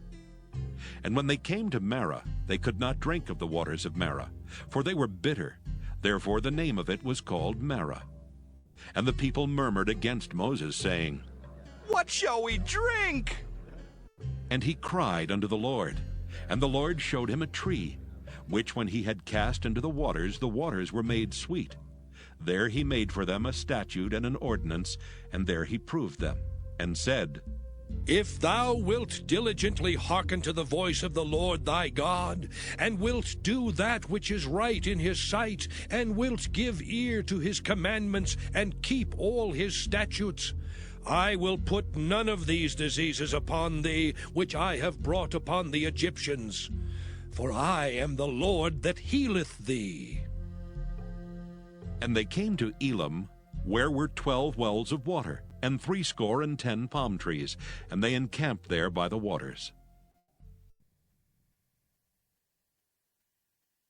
Exodus chapter 16. And they took their journey from Elim, and all the congregation of the children of Israel came unto the wilderness of Sin, which is between Elim and Sinai, on the 15th day of the 2nd month after their departing out of the land of Egypt. And the whole congregation of the children of Israel murmured against Moses and Aaron in the wilderness. And the children of Israel said unto them, Would to God we had died by the hand of the Lord in the land of Egypt, when we sat by the flesh pots, and when we did eat bread to the full. For ye have brought us forth into this wilderness to kill this whole assembly with hunger. Then said the Lord unto Moses, Behold, I will rain bread from heaven for you, and the people shall go out and gather a certain rate every day, that I may prove them, whether they will walk in my law or no. And it shall come to pass that on the 6th day they shall prepare that which they bring in, and it shall be twice as much as they gather daily. And Moses and Aaron said unto all the children of Israel, At even then ye shall know that the Lord hath brought you out from the land of Egypt. And in the morning then ye shall see the glory of the Lord, for that he heareth your murmurings against the Lord. And what are we that ye murmur against us? And Moses said, This shall be when the Lord shall give you in the evening flesh to eat, and in the morning bread to the full. For that the Lord heareth your murmurings which ye murmur against him. And what are we? Your murmurings are not against us, but against the Lord. And Moses spake unto Aaron, Say unto all the congregation of the children of Israel, Come near before the Lord, for he hath heard your murmurings. And it came to pass, as Aaron spake unto the whole congregation of the children of Israel, that they looked toward the wilderness, and behold, the glory of the Lord appeared in the cloud. And the Lord spake unto Moses, saying, I have heard the murmurings of the children of Israel. Speak unto them, saying, At even ye shall eat flesh, and in the morning ye shall be filled with bread, and ye shall know that I am the Lord your God. And it came to pass that at even the quails came up and covered the camp, and in the morning the dew lay round about the host. And when the dew that lay was gone up, behold, upon the face of the wilderness there lay a small round thing, as small as the hoarfrost on the ground. And when the children of Israel saw it, they said one to another, It is manna. For they wist not what it was. And Moses said unto them, This is the bread which the Lord hath given you to eat. This is the thing which the Lord hath commanded. Gather of it every man according to his eating, an omer for every man according to the number of your persons. Take ye every man for them which are in his tents. And the children of Israel did so, and gathered, some more, some less. And when they did meet it with an omer, he that gathered much had nothing over, and he that gathered little had no lack. They gathered every man according to his eating. And Moses said, Let no man leave of it till the morning. Notwithstanding they hearkened not unto Moses, but some of them left of it until the morning, and it bred worms and stank, and Moses was wroth with them. And they gathered it every morning, every man according to his eating, and when the sun waxed hot, it melted. And it came to pass that on the 6th day they gathered twice as much bread, 2 omers for one man. And all the rulers of the congregation came and told Moses. And he said unto them, This is that which the Lord hath said. Tomorrow is the rest of the holy Sabbath unto the Lord. Bake that which ye will bake today, and seethe that ye will seethe. And that which remaineth over lay up for you to be kept until the morning. And they laid it up till the morning, as Moses bade, and it did not stink, neither was there any worm therein. And Moses said, Eat that today, for today is a Sabbath unto the Lord. Today ye shall not find it in the field. 6 days ye shall gather it, but on the 7th day, which is the Sabbath, in it there shall be none. And it came to pass that there went out some of the people on the 7th day for to gather, and they found none. And the Lord said unto Moses, How long refuse ye to keep my commandments and my laws? See, for that the Lord hath given you the Sabbath. Therefore he giveth you on the 6th day the bread of 2 days. Abide ye every man in his place. Let no man go out of his place on the 7th day. So the people rested on the 7th day. And the house of Israel called the name thereof manna. And it was like coriander seed white, and the taste of it was like wafers made with honey. And Moses said, This is the thing which the Lord commandeth. Fill an omer of it to be kept for your generations, that they may see the bread wherewith I have fed you in the wilderness, when I brought you forth from the land of Egypt. And Moses said unto Aaron, Take a pot, and put an omer full of manna therein, and lay it up before the Lord, to be kept for your generations. As the Lord commanded Moses, so Aaron laid it up before the testimony to be kept. And the children of Israel did eat manna 40 years, until they came to a land inhabited. They did eat manna until they came unto the borders of the land of Canaan. Now an omer is the 10th part of an ephah. Exodus chapter 17. And all the congregation of the children of Israel journeyed from the wilderness of Sin after their journeys according to the commandment of the Lord, and pitched in Rephidim, and there was no water for the people to drink. Wherefore the people did chide with Moses, and said, Give us water that we may drink. And Moses said unto them, Why chide ye with me? Wherefore do ye tempt the Lord? And the people thirsted there for water, and the people murmured against Moses, and said, Wherefore is this that thou hast brought us up out of Egypt, to kill us and our children and our cattle with thirst? And Moses cried unto the Lord, saying, What shall I do unto this people? They be almost ready to stone me. And the Lord said unto Moses, Go on before the people, and take with thee of the elders of Israel, and thy rod wherewith thou smotest the river. Take in thine hand, and go. Behold, I will stand before thee there upon the rock in Horeb. And thou shalt smite the rock, and there shall come water out of it, that the people may drink. And Moses did so in the sight of the elders of Israel.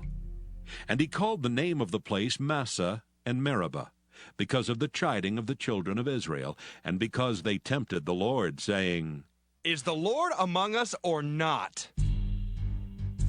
Then came Amalek and fought with Israel in Rephidim. And Moses said unto Joshua, Choose us out men, and go out, fight with Amalek. Tomorrow I will stand on the top of the hill with the rod of God in mine hand. So Joshua did as Moses had said to him, and fought with Amalek. And Moses, Aaron, and Hur went up to the top of the hill.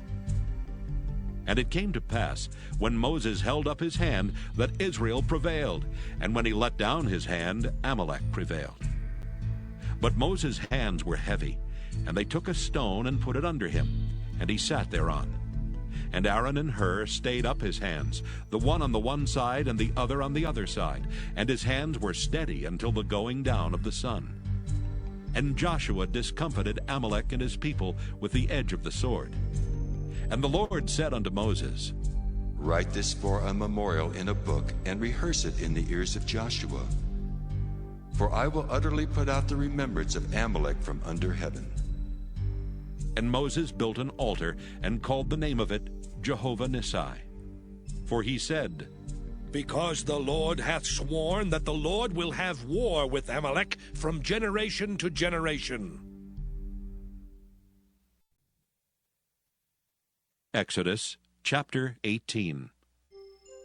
When Jethro, the priest of Midian, Moses' father-in-law, heard of all that God had done for Moses and for Israel his people, and that the Lord had brought Israel out of Egypt, then Jethro, Moses' father-in-law, took Zipporah, Moses' wife, after he had sent her back, and her 2 sons, of which the name of the one was Gershom.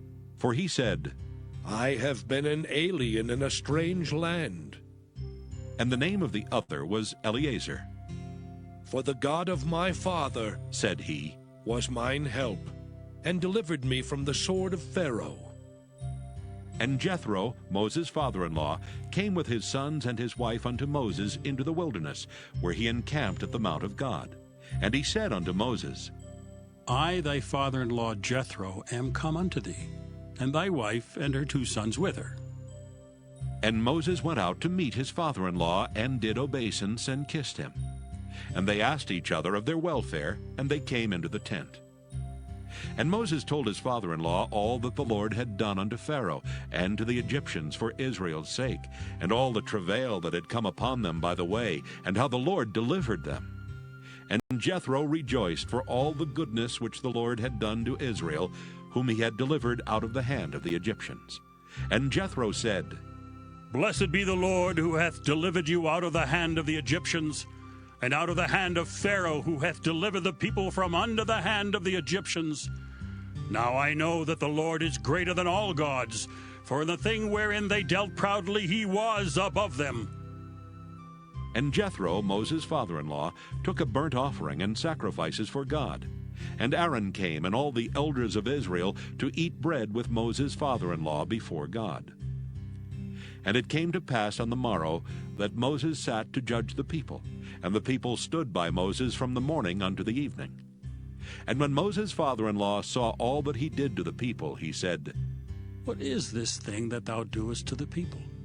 Why sittest thou thyself alone, and all the people stand by thee from morning until even? And Moses said unto his father-in-law, Because the people come unto me to inquire of God. When they have a matter, they come unto me, and I judge between one and another, and I do make them know the statutes of God and his laws. And Moses' father-in-law said unto him, The thing that thou doest is not good. Thou wilt surely wear away both thou and this people that is with thee. For this thing is too heavy for thee. Thou art not able to perform it thyself alone. Hearken now unto my voice. I will give thee counsel, and God shall be with thee. Be thou for the people to Godward, that thou mayest bring the causes unto God. And thou shalt teach them ordinances and laws, and shalt show them the way wherein they must walk, and the work that they must do. Moreover, thou shalt provide out of all the people able men such as fear God, men of truth, hating covetousness, and place such over them to be rulers of thousands, and rulers of hundreds, rulers of 50s, and rulers of 10s. And let them judge the people at all seasons. And it shall be that every great matter they shall bring unto thee, but every small matter they shall judge. So shall it be easier for thyself, and they shall bear the burden with thee. If thou shalt do this thing, and God command thee so, then thou shalt be able to endure, and all this people shall also go to their place in peace. So Moses hearkened to the voice of his father-in-law, and did all that he had said. And Moses chose able men out of all Israel, and made them heads over the people, rulers of thousands, rulers of hundreds, rulers of 50s, and rulers of 10s. And they judged the people at all seasons. The hard causes they brought unto Moses, but every small matter they judged themselves. And Moses let his father-in-law depart, and he went his way into his own land. Exodus chapter 19. In the 3rd month, when the children of Israel were gone forth out of the land of Egypt, the same day came they into the wilderness of Sinai. For they were departed from Rephidim, and were come to the desert of Sinai, and had pitched in the wilderness. And there Israel camped before the mount. And Moses went up unto God, and the Lord called unto him out of the mountain, saying, Thus shalt thou say to the house of Jacob, and tell the children of Israel, Ye have seen what I did unto the Egyptians, and how I bare you on eagle's wings, and brought you unto myself. Now therefore, if ye will obey my voice indeed, and keep my covenant, then ye shall be a peculiar treasure unto me above all people, for all the earth is mine. And ye shall be unto me a kingdom of priests, and an holy nation. These are the words which thou shalt speak unto the children of Israel. And Moses came and called for the elders of the people, and laid before their faces all these words which the Lord commanded him. And all the people answered together and said, All that the Lord hath spoken, we will do. And Moses returned the words of the people unto the Lord.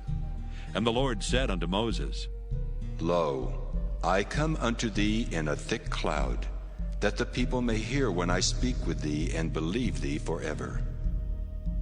And Moses told the words of the people unto the Lord.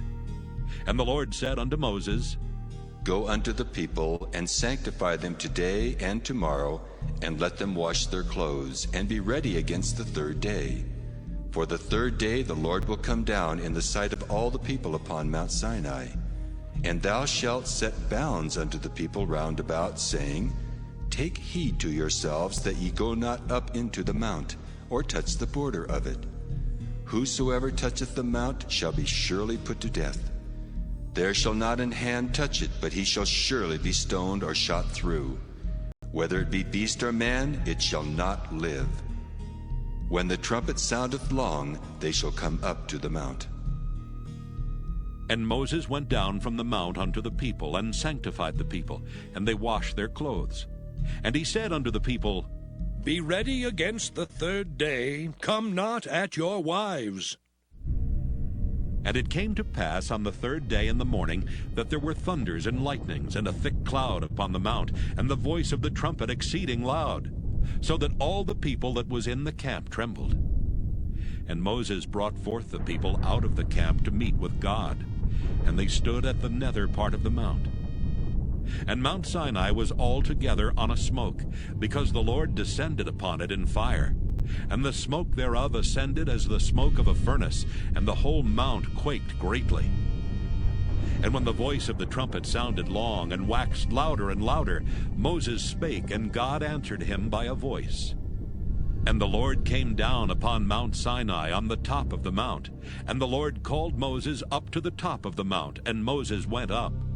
And the Lord said unto Moses, Go down, charge the people, lest they break through unto the Lord to gaze, and many of them perish. And let the priests also, which come near to the Lord, sanctify themselves, lest the Lord break forth upon them. And Moses said unto the Lord, The people cannot come up to Mount Sinai, for thou chargest us, saying, Set bounds about the mount, and sanctify it. And the Lord said unto him, Away, get thee down, and thou shalt come up, thou and Aaron with thee. But let not the priests and the people break through to come up unto the Lord, lest he break forth upon them. So Moses went down unto the people, and spake unto them. Exodus chapter 20. And God spake all these words, saying, I am the Lord thy God, which have brought thee out of the land of Egypt, out of the house of bondage. Thou shalt have no other gods before me. Thou shalt not make unto thee any graven image, or any likeness of anything that is in heaven above, or that is in the earth beneath, or that is in the water under the earth. Thou shalt not bow down thyself to them, nor serve them. For I, the Lord thy God, am a jealous God, visiting the iniquity of the fathers upon the children unto the third and fourth generation of them that hate me, and showing mercy unto thousands of them that love me and keep my commandments. Thou shalt not take the name of the Lord thy God in vain, for the Lord will not hold him guiltless that taketh his name in vain. Remember the Sabbath day to keep it holy. 6 days shalt thou labor and do all thy work. But the seventh day is the Sabbath of the Lord thy God. In it thou shalt not do any work, thou, nor thy son, nor thy daughter, thy manservant, nor thy maidservant, nor thy cattle, nor thy stranger that is within thy gates. For in 6 days the Lord made heaven and earth, the sea, and all that in them is, and rested the seventh day. Wherefore the Lord blessed the Sabbath day, and hallowed it. Honor thy father and thy mother, that thy days may be long upon the land which the Lord thy God giveth thee. Thou shalt not kill. Thou shalt not commit adultery. Thou shalt not steal. Thou shalt not bear false witness against thy neighbor. Thou shalt not covet thy neighbor's house. Thou shalt not covet thy neighbor's wife, nor his manservant, nor his maidservant, nor his ox, nor his ass, nor anything that is thy neighbor's. And all the people saw the thunderings and the lightnings and the noise of the trumpet and the mountain smoking. And when the people saw it, they removed and stood afar off. And they said unto Moses, Speak thou with us, and we will hear, but let not God speak with us, lest we die. And Moses said unto the people, Fear not, for God is come to prove you, and that his fear may be before your faces, that ye sin not. And the people stood afar off, and Moses drew near unto the thick darkness where God was. And the Lord said unto Moses, Thus thou shalt say unto the children of Israel, Ye have seen that I have talked with you from heaven. Ye shall not make with me gods of silver, neither shall ye make unto you gods of gold. An altar of earth thou shalt make unto me, and shalt sacrifice thereon thy burnt offerings, and thy peace offerings, thy sheep and thine oxen. In all places where I record my name, I will come unto thee, and I will bless thee. And if thou wilt make me an altar of stone, thou shalt not build it of hewn stone. For if thou lift up thy tool upon it, thou hast polluted it. Neither shalt thou go up by steps unto mine altar, that thy nakedness be not discovered thereon. Exodus chapter 21. Now these are the judgments which thou shalt set before them.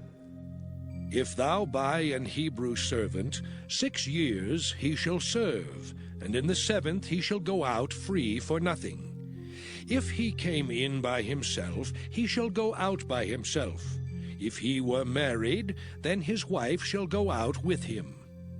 If his master have given him a wife, and she have borne him sons or daughters, the wife and her children shall be her master's, and he shall go out by himself. And if the servant shall plainly say, I love my master, my wife and my children, I will not go out free, then his master shall bring him unto the judges. He shall also bring him to the door, or unto the door post. And his master shall bore his ear through with an awl, and he shall serve him forever. And if a man sell his daughter to be a maidservant, she shall not go out as the men servants do. If she please not her master, who hath betrothed her to himself, then shall he let her be redeemed. To sell her unto a strange nation he shall have no power, seeing he hath dealt deceitfully with her. And if he have betrothed her unto his son, he shall deal with her after the manner of daughters. If he take him another wife, her food, her raiment, and her duty of marriage shall he not diminish. And if he do not these 3 unto her, then shall she go out free without money. He that smiteth a man so that he die shall be surely put to death. And if a man lie not in wait, but God deliver him into his hand, then I will appoint thee a place whither he shall flee. But if a man come presumptuously upon his neighbor, to slay him with guile, thou shalt take him from mine altar, that he may die. And he that smiteth his father or his mother shall be surely put to death. And he that stealeth a man and selleth him, or if he be found in his hand, he shall surely be put to death. And he that curseth his father or his mother shall surely be put to death.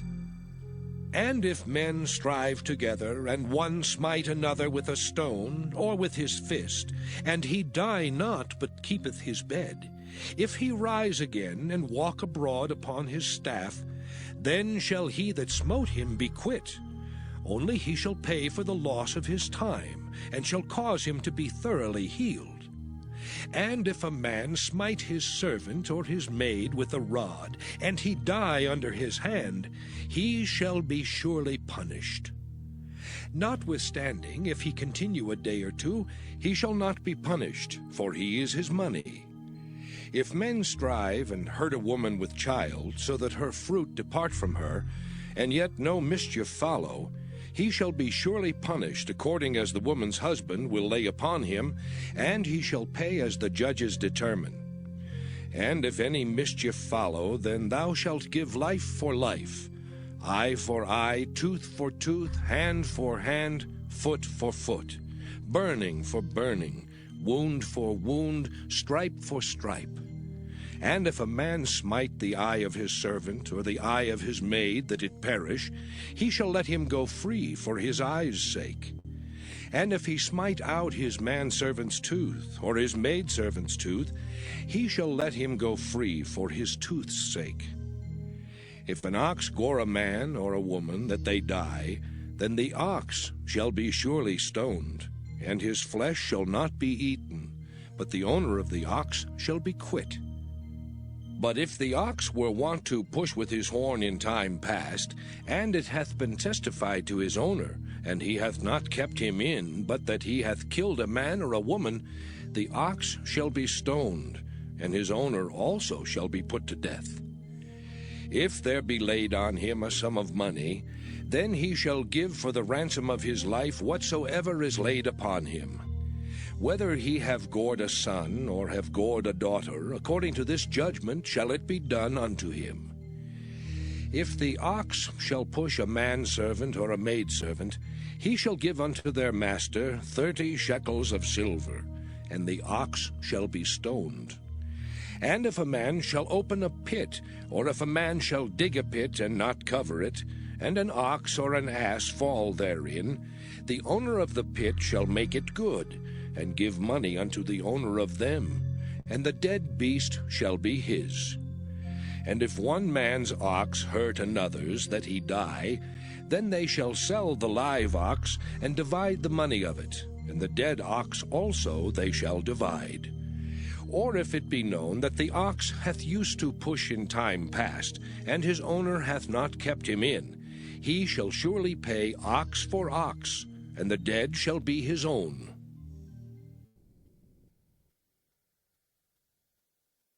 Exodus chapter 22. If a man shall steal an ox or a sheep, and kill it or sell it, he shall restore 5 oxen for an ox, and 4 sheep for a sheep. If a thief be found breaking up, and be smitten that he die, there shall no blood be shed for him. If the sun be risen upon him, there shall be blood shed for him, for he should make full restitution. If he have nothing, then he shall be sold for his theft. If the theft be certainly found in his hand alive, whether it be ox or ass or sheep, he shall restore double. If a man shall cause a field or vineyard to be eaten, and shall put in his beast, and shall feed in another man's field, of the best of his own field and of the best of his own vineyard shall he make restitution. If fire break out and catch in thorns, so that the stacks of corn or the standing corn or the field be consumed therewith, he that kindled the fire shall surely make restitution. If a man shall deliver unto his neighbor money or stuff to keep, and it be stolen out of the man's house, if the thief be found, let him pay double. If the thief be not found, then the master of the house shall be brought unto the judges, to see whether he have put his hand unto his neighbor's goods. For all manner of trespass, whether it be for ox, for ass, for sheep, for raiment, or for any manner of lost thing which another challengeth to be his, the cause of both parties shall come before the judges. And whom the judges shall condemn, he shall pay double unto his neighbor. If a man deliver unto his neighbor an ass, or an ox, or a sheep, or any beast to keep, and it die, or be hurt, or driven away, no man seeing it, then shall an oath of the Lord be between them both, that he hath not put his hand unto his neighbor's goods, and the owner of it shall accept thereof, and he shall not make it good. And if it be stolen from him, he shall make restitution unto the owner thereof. If it be torn in pieces, then let him bring it for witness, and he shall not make good that which was torn.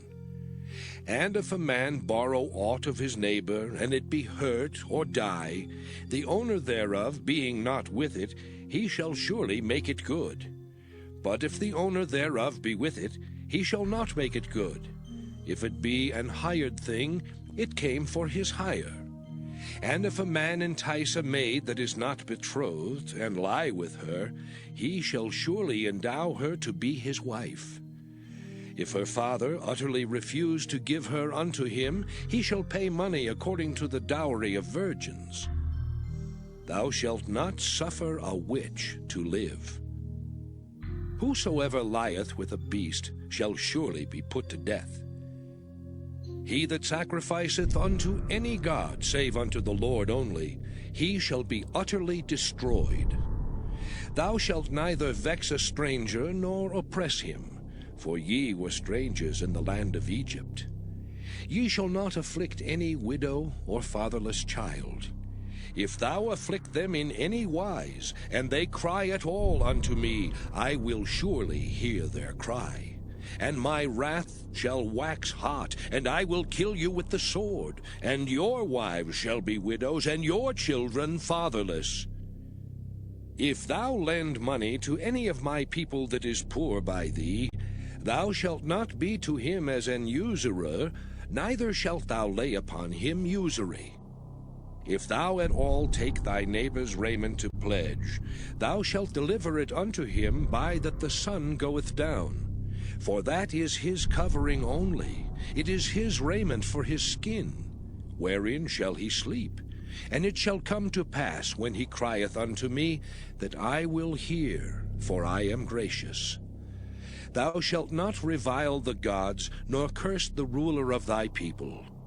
Thou shalt not delay to offer the first of thy ripe fruits and of thy liquors. The firstborn of thy sons shalt thou give unto me. Likewise shalt thou do with thine oxen and with thy sheep. 7 days it shall be with his dam.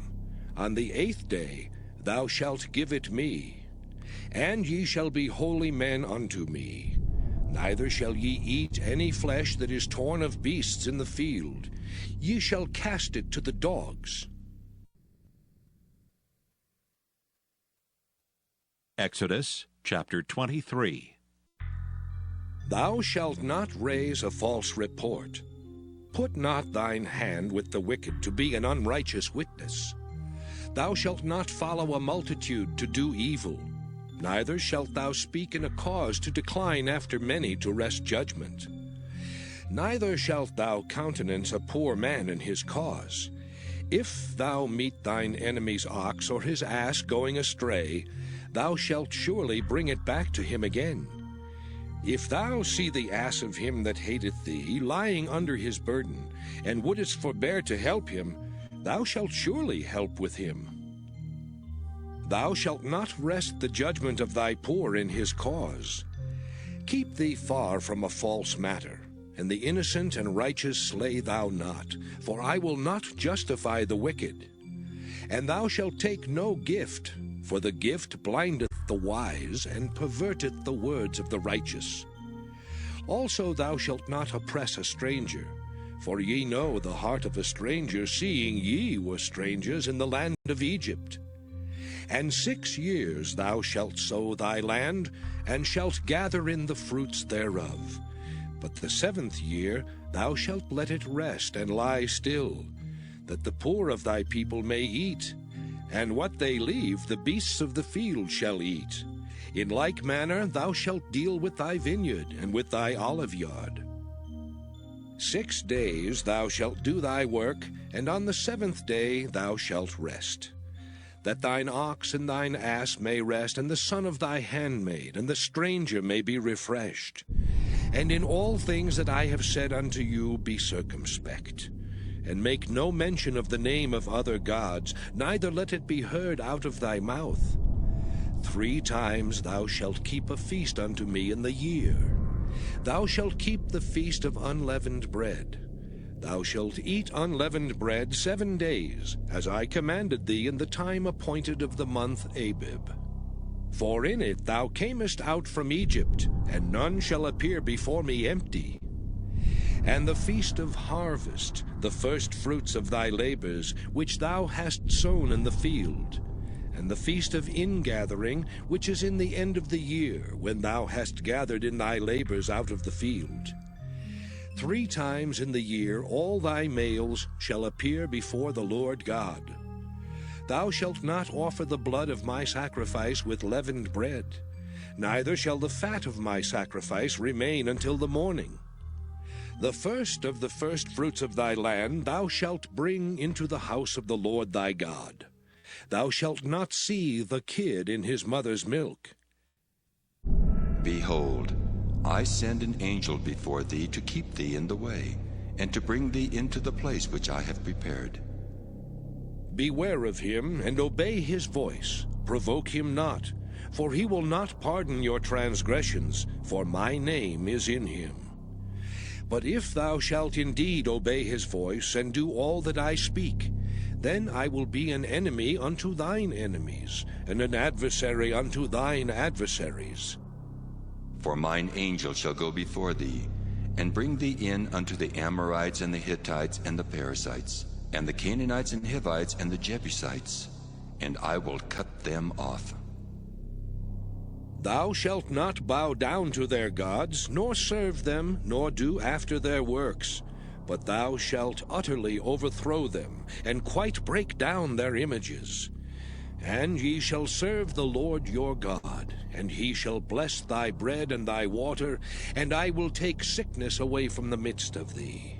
There shall nothing cast their young, nor be barren in thy land. The number of thy days I will fulfill. I will send my fear before thee, and will destroy all the people to whom thou shalt come, and I will make all thine enemies turn their backs unto thee. And I will send hornets before thee, which shall drive out the Hivite, the Canaanite, and the Hittite from before thee. I will not drive them out from before thee in 1 year, lest the land become desolate, and the beast of the field multiply against thee. By little and little I will drive them out from before thee, until thou be increased and inherit the land. And I will set thy bounds from the Red Sea even unto the sea of the Philistines, and from the desert unto the river. For I will deliver the inhabitants of the land into your hand, and thou shalt drive them out before thee. Thou shalt make no covenant with them, nor with their gods. They shall not dwell in thy land, lest they make thee sin against me.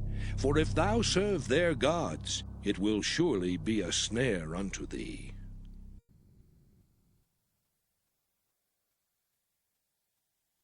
Exodus chapter 24. And he said unto Moses, Come up unto the Lord, thou and Aaron, Nadab and Abihu, and 70 of the elders of Israel, and worship ye afar off. And Moses alone shall come near the Lord. But they shall not come nigh, neither shall the people go up with him. And Moses came and told the people all the words of the Lord, and all the judgments. And all the people answered with one voice, and said, All the words which the Lord hath said will we do. And Moses wrote all the words of the Lord, and rose up early in the morning, and builded an altar under the hill, and 12 pillars, according to the 12 tribes of Israel. And he sent young men of the children of Israel, which offered burnt offerings, and sacrificed peace offerings of oxen unto the Lord. And Moses took half of the blood, and put it in basins, and half of the blood he sprinkled on the altar. And he took the book of the covenant, and read in the audience of the people, and they said, All that the Lord hath said will we do, and be obedient. And Moses took the blood, and sprinkled it on the people, and said, Behold the blood of the covenant, which the Lord hath made with you concerning all these words. Then went up Moses and Aaron, Nadab and Abihu, and 70 of the elders of Israel. And they saw the God of Israel. And there was under his feet, as it were, a paved work of a sapphire stone, and as it were the body of heaven in his clearness. And upon the nobles of the children of Israel he laid not his hand. Also they saw God, and did eat and drink. And the Lord said unto Moses, Come up to me into the mount and be there, and I will give thee tables of stone, and a law and commandments which I have written, that thou mayest teach them. And Moses rose up, and his minister Joshua. And Moses went up into the mount of God. And he said unto the elders, Tarry ye here for us until we come again unto you. And behold, Aaron and Hur are with you. If any man have any matters to do, let him come unto them. And Moses went up into the mount, and a cloud covered the mount. And the glory of the Lord abode upon Mount Sinai, and the cloud covered it 6 days. And the 7th day he called unto Moses out of the midst of the cloud. And the sight of the glory of the Lord was like devouring fire on the top of the mount in the eyes of the children of Israel. And Moses went into the midst of the cloud, and gat him up into the mount. And Moses was in the mount 40 days and 40 nights. Exodus chapter 25. And the Lord spake unto Moses, saying, Speak unto the children of Israel, that they bring me an offering. Of every man that giveth it willingly with his heart, ye shall take my offering. And this is the offering which ye shall take of them: gold and silver and brass, and blue and purple and scarlet, and fine linen and goat's hair, and ram's skins dyed red, and badger's skins, and shittim wood, oil for the light, spices for anointing oil and for sweet incense, onyx stones, and stones to be set in the ephod and in the breastplate. And let them make me a sanctuary, that I may dwell among them, according to all that I show thee, after the pattern of the tabernacle, and the pattern of all the instruments thereof, even so shall ye make it. And they shall make an ark of shittim wood. 2 cubits and a half shall be the length thereof, and 1 cubit and a half the breadth thereof, and 1 cubit and a half the height thereof. And thou shalt overlay it with pure gold, within and without shalt thou overlay it, and shalt make upon it a crown of gold round about. And thou shalt cast 4 rings of gold for it, and put them in the 4 corners thereof, and 2 rings shall be in the one side of it, and 2 rings in the other side of it. And thou shalt make staves of shittim wood, and overlay them with gold. And thou shalt put the staves into the rings by the sides of the ark, that the ark may be borne with them. The staves shall be in the rings of the ark, they shall not be taken from it. And thou shalt put into the ark the testimony which I shall give thee. And thou shalt make a mercy seat of pure gold. 2 cubits and a half shall be the length thereof, and 1 cubit and a half the breadth thereof. And thou shalt make 2 cherubims of gold. Of beaten work shalt thou make them, in the 2 ends of the mercy seat. And make 1 cherub on the one end, and the other cherub on the other end. Even of the mercy seat shall ye make the cherubims on the 2 ends thereof. And the cherubims shall stretch forth their wings on high, covering the mercy seat with their wings, and their faces shall look one to another. Toward the mercy seat shall the faces of the cherubims be. And thou shalt put the mercy seat above upon the ark, and in the ark thou shalt put the testimony that I shall give thee. And there I will meet with thee, and I will commune with thee from above the mercy seat, from between the 2 cherubims which are upon the ark of the testimony, of all things which I will give thee in commandment unto the children of Israel. Thou shalt also make a table of shittim wood. 2 cubits shall be the length thereof, and 1 cubit the breadth thereof, and 1 cubit and a half the height thereof. And thou shalt overlay it with pure gold, and make thereto a crown of gold round about. And thou shalt make unto it a border of an hand breadth round about, and thou shalt make a golden crown to the border thereof round about. And thou shalt make for it 4 rings of gold, and put the rings in the 4 corners that are on the 4 feet thereof. Over against the border shall the rings be for places of the staves to bear the table. And thou shalt make the staves of shittim wood, and overlay them with gold, that the table may be borne with them. And thou shalt make the dishes thereof, and spoons thereof, and covers thereof, and bowls thereof, to cover withal. Of pure gold shalt thou make them. And thou shalt set upon the table showbread before me alway. And thou shalt make a candlestick of pure gold. Of beaten work shall the candlestick be made, his shaft and his branches, his bowls, his knops and his flowers shall be of the same. And 6 branches shall come out of the sides of it, 3 branches of the candlestick out of the one side, and 3 branches of the candlestick out of the other side. 3 bowls made like unto almonds, with a knop and a flower in one branch, and 3 bowls made like almonds in the other branch, with a knop and a flower, so in the 6 branches that come out of the candlestick. And in the candlestick shall be 4 bowls made like unto almonds, with their knops and their flowers. And there shall be a knop under 2 branches of the same, and a knop under 2 branches of the same, and a knop under 2 branches of the same, according to the 6 branches that proceed out of the candlestick. Their knops and their branches shall be of the same. All it shall be one beaten work of pure gold. And thou shalt make the 7 lamps thereof, and they shall light the lamps thereof, that they may give light over against it. And the tongs thereof and the snuff dishes thereof shall be of pure gold. Of a talent of pure gold shall he make it with all these vessels. And look that thou make them after their pattern, which was showed thee in the mount.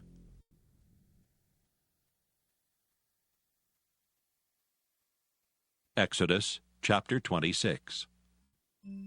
Moreover, thou shalt make the tabernacle, with 10 curtains of fine twined linen, and blue, and purple, and scarlet. With cherubims of cunning work shalt thou make them. The length of one curtain shall be 28 cubits, and the breadth of one curtain 4 cubits, and every one of the curtains shall have one measure. The 5 curtains shall be coupled together one to another, and other 5 curtains shall be coupled one to another. And thou shalt make loops of blue upon the edge of the one curtain from the selvage in the coupling, and likewise shalt thou make in the uttermost edge of another curtain in the coupling of the second. 50 loops shalt thou make in the one curtain, and 50 loops shalt thou make in the edge of the curtain that is in the coupling of the second, that the loops may take hold one of another. And thou shalt make 50 taches of gold, and couple the curtains together with the taches, and it shall be one tabernacle. And thou shalt make curtains of goat's hair to be a covering upon the tabernacle. 11 curtains shalt thou make. The length of one curtain shall be 30 cubits, and the breadth of one curtain 4 cubits, and the 11 curtains shall be all of one measure. And thou shalt couple 5 curtains by themselves, and 6 curtains by themselves, and shalt double the 6th curtain in the forefront of the tabernacle. And thou shalt make 50 loops on the edge of the one curtain that is outmost in the coupling, and 50 loops in the edge of the curtain which coupleth the second. And thou shalt make 50 taches of brass, and put the taches into the loops, and couple the tent together, that it may be one. And the remnant that remaineth of the curtains of the tent, the half curtain that remaineth, shall hang over the backside of the tabernacle. And a cubit on the one side, and a cubit on the other side of that which remaineth in the length of the curtains of the tent, it shall hang over the sides of the tabernacle on this side and on that side, to cover it. And thou shalt make a covering for the tent of rams' skins dyed red, and a covering above of badgers' skins. And thou shalt make boards for the tabernacle of shittim wood standing up. 10 cubits shall be the length of a board, and a cubit and a half shall be the breadth of one board. 2 tenons shall there be in one board, set in order one against another. thus shalt thou make for all the boards of the tabernacle. And thou shalt make the boards for the tabernacle, 20 boards on the south side southward. And thou shalt make 40 sockets of silver under the 20 boards, 2 sockets under one board for his 2 tenons, and 2 sockets under another board for his 2 tenons. And for the second side of the tabernacle, on the north side, there shall be 20 boards, and there 40 sockets of silver, 2 sockets under one board, and 2 sockets under another board. And for the sides of the tabernacle westward thou shalt make 6 boards, and 2 boards shalt thou make for the corners of the tabernacle in the 2 sides. And they shall be coupled together beneath, and they shall be coupled together above the head of it unto one ring. Thus shall it be for them both. They shall be for the 2 corners. And they shall be 8 boards, and their sockets of silver 16 sockets, 2 sockets under one board, and 2 sockets under another board. And thou shalt make bars of shittim wood, 5 for the boards of the one side of the tabernacle, and 5 bars for the boards of the other side of the tabernacle, and 5 bars for the boards of the side of the tabernacle for the 2 sides westward. And the middle bar in the midst of the boards shall reach from end to end. And thou shalt overlay the boards with gold, and make their rings of gold for places for the bars. And thou shalt overlay the bars with gold. And thou shalt rear up the tabernacle according to the fashion thereof which was showed thee in the mount.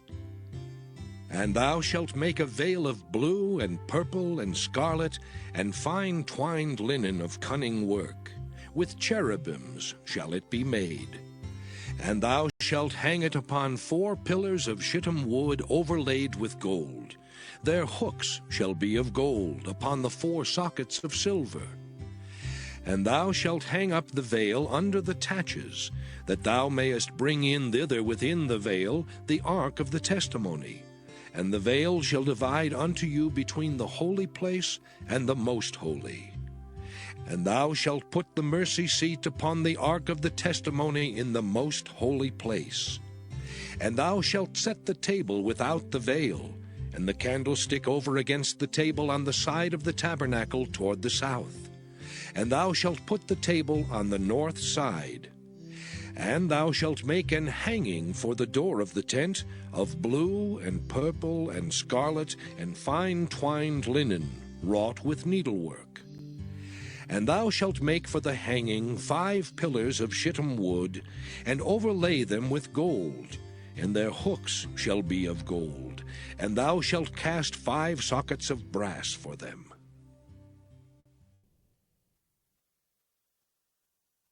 Exodus chapter 27. And thou shalt make an altar of shittim wood, 5 cubits long and 5 cubits broad.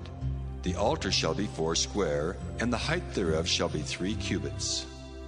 And thou shalt make the horns of it upon the 4 corners thereof. His horns shall be of the same, and thou shalt overlay it with brass. And thou shalt make his pans to receive his ashes, and his shovels, and his basins, and his flesh hooks, and his fire pans. All the vessels thereof thou shalt make of brass. And thou shalt make for it a grate of network of brass. And upon the net shalt thou make 4 brazen rings in the 4 corners thereof. And thou shalt put it under the compass of the altar beneath, that the net may be even to the midst of the altar. And thou shalt make staves for the altar, staves of shittim wood, and overlay them with brass. And the staves shall be put into the rings, and the staves shall be upon the 2 sides of the altar, to bear it. Hollow with boards shalt thou make it, as it was showed thee in the mount, so shall they make it. And thou shalt make the court of the tabernacle. For the south side southward there shall be hangings for the court of fine twined linen of 100 cubits long for one side. And the 20 pillars thereof and their 20 sockets shall be of brass. The hooks of the pillars and their fillets shall be of silver. And likewise for the north side in length there shall be hangings of 100 cubits long, and his 20 pillars and their 20 sockets of brass, the hooks of the pillars and their fillets of silver.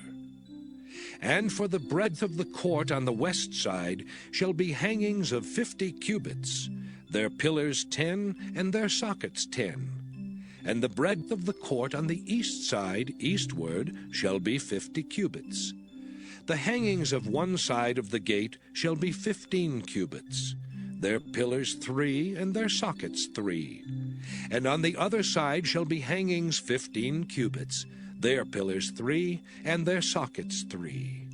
And for the gate of the court shall be an hanging of 20 cubits, of blue and purple and scarlet and fine twined linen, wrought with needlework. And their pillars shall be 4, and their sockets 4. All the pillars round about the court shall be filleted with silver. Their hooks shall be of silver, and their sockets of brass. The length of the court shall be 100 cubits, and the breadth 50 everywhere, and the height 5 cubits of fine twined linen, and their sockets of brass. All the vessels of the tabernacle in all the service thereof, and all the pins thereof, and all the pins of the court shall be of brass.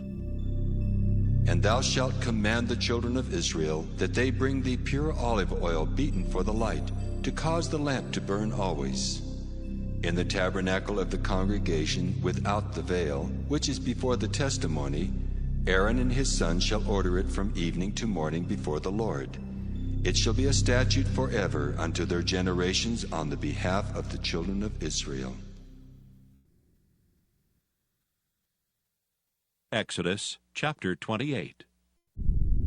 And take thou unto thee Aaron thy brother and his sons with him from among the children of Israel, that he may minister unto me in the priest's office. Even Aaron, Nadab and Abihu, Eleazar and Ithamar, Aaron's sons. And thou shalt make holy garments for Aaron thy brother for glory and for beauty.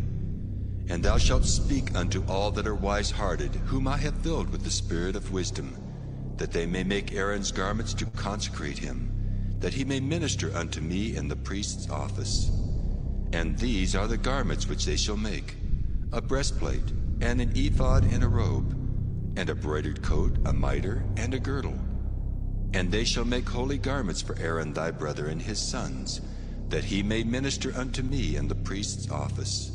And they shall take gold, and blue, and purple, and scarlet, and fine linen. And they shall make the ephod of gold, of blue, and of purple, of scarlet, and fine twined linen, with cunning work. It shall have the 2 shoulder pieces thereof joined at the 2 edges thereof, and so it shall be joined together.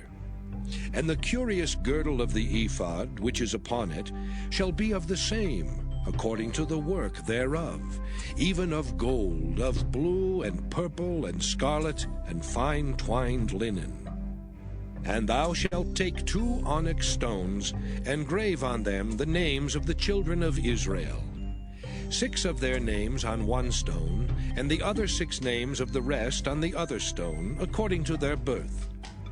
With the work of an engraver in stone, like the engravings of a signet, shalt thou engrave the 2 stones with the names of the children of Israel. Thou shalt make them to be set in ouches of gold. And thou shalt put the 2 stones upon the shoulders of the ephod for stones of memorial unto the children of Israel. And Aaron shall bear their names before the Lord upon his 2 shoulders for a memorial. And thou shalt make ouches of gold, and 2 chains of pure gold at the ends. Of wreathen work shalt thou make them, and fasten the wreathen chains to the ouches. And thou shalt make the breastplate of judgment with cunning work. After the work of the ephod thou shalt make it. Of gold, of blue, and of purple, and of scarlet, and of fine twined linen shalt thou make it. 4 square it shall be, being doubled. A span shall be the length thereof, and a span shall be the breadth thereof. And thou shalt set it in settings of stones. even 4 rows of stones. The first row shall be a sardius, a topaz, and a carbuncle. This shall be the first row. And the second row shall be an emerald, a sapphire, and a diamond. And the third row a ligure, an agate, and an amethyst. And the fourth row a beryl, and an onyx, and a jasper. They shall be set in gold in their enclosings. And the stones shall be with the names of the children of Israel, 12, according to their names, like the engravings of a signet. Every one with his name shall they be according to the 12 tribes. And thou shalt make upon the breastplate chains at the ends of wreathen work of pure gold. And thou shalt make upon the breastplate 2 rings of gold, and shalt put the 2 rings on the 2 ends of the breastplate. And thou shalt put the 2 wreathen chains of gold in the 2 rings which are on the ends of the breastplate. And the other 2 ends of the 2 wreathen chains thou shalt fasten in the 2 ouches, and put them on the shoulder pieces of the ephod before it. And thou shalt make 2 rings of gold, and thou shalt put them upon the 2 ends of the breastplate in the border thereof, which is in the side of the ephod inward. And 2 other rings of gold thou shalt make, and shalt put them on the 2 sides of the ephod underneath, toward the forepart thereof, over against the other coupling thereof, above the curious girdle of the ephod. And they shall bind the breastplate by the rings thereof unto the rings of the ephod with a lace of blue, that it may be above the curious girdle of the ephod, and that the breastplate be not loosed from the ephod. And Aaron shall bear the names of the children of Israel in the breastplate of judgment upon his heart, when he goeth in unto the holy place for a memorial before the Lord continually. And thou shalt put in the breastplate of judgment the Urim and the Thummim, and they shall be upon Aaron's heart when he goeth in before the Lord. And Aaron shall bear the judgment of the children of Israel upon his heart before the Lord continually. And thou shalt make the robe of the ephod all of blue, and there shall be an hole in the top of it, in the midst thereof. It shall have a binding of woven work round about the whole of it, as it were the whole of an habergeon, that it be not rent.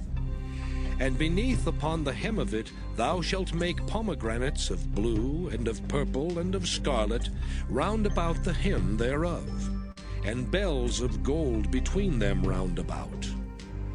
A golden bell and a pomegranate, a golden bell and a pomegranate, upon the hem of the robe round about. And it shall be upon Aaron to minister, and his sound shall be heard when he goeth in unto the holy place before the Lord, and when he cometh out, that he die not. And thou shalt make a plate of pure gold, and grave upon it, like the engravings of a signet, Holiness to the Lord.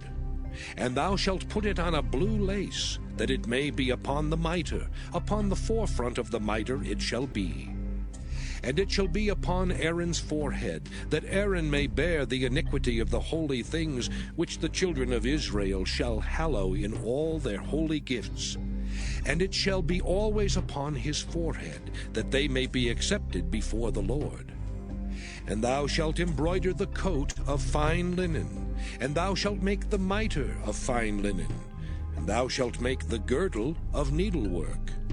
And for Aaron's sons thou shalt make coats, and thou shalt make for them girdles, and bonnets shalt thou make for them, for glory and for beauty. And thou shalt put them upon Aaron thy brother, and his sons with him, and shalt anoint them, and consecrate them, and sanctify them, that they may minister unto me in the priest's office. And thou shalt make them linen breeches to cover their nakedness. From the loins even unto the thighs they shall reach. And they shall be upon Aaron and upon his sons when they come in unto the tabernacle of the congregation, or when they come near unto the altar to minister in the holy place, that they bear not iniquity and die. It shall be a statute forever unto him and his seed after him.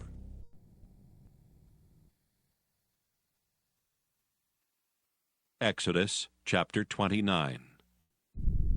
And this is the thing that thou shalt do unto them to hallow them, to minister unto me in the priest's office. Take 1 young bullock and 2 rams without blemish, and unleavened bread and cakes unleavened, tempered with oil, and wafers unleavened, anointed with oil. Of wheaten flour shalt thou make them. And thou shalt put them into 1 basket, and bring them in the basket with the bullock and the 2 rams.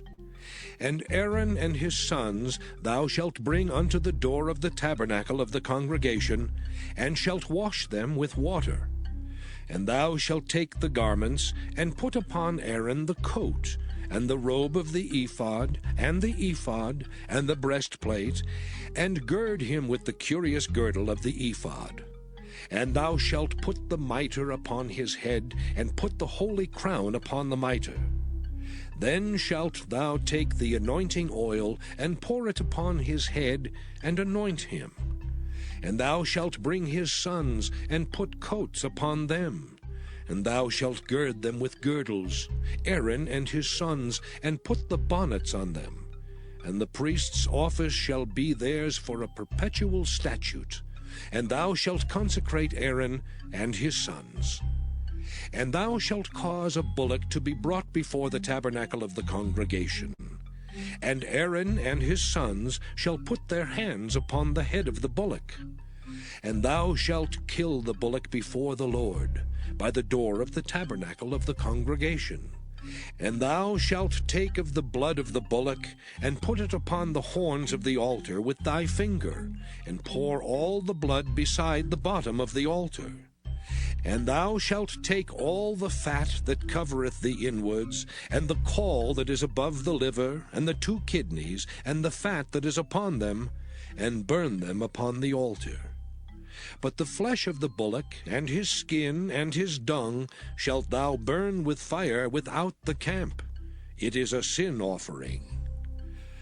Thou shalt also take 1 ram, and Aaron and his sons shall put their hands upon the head of the ram.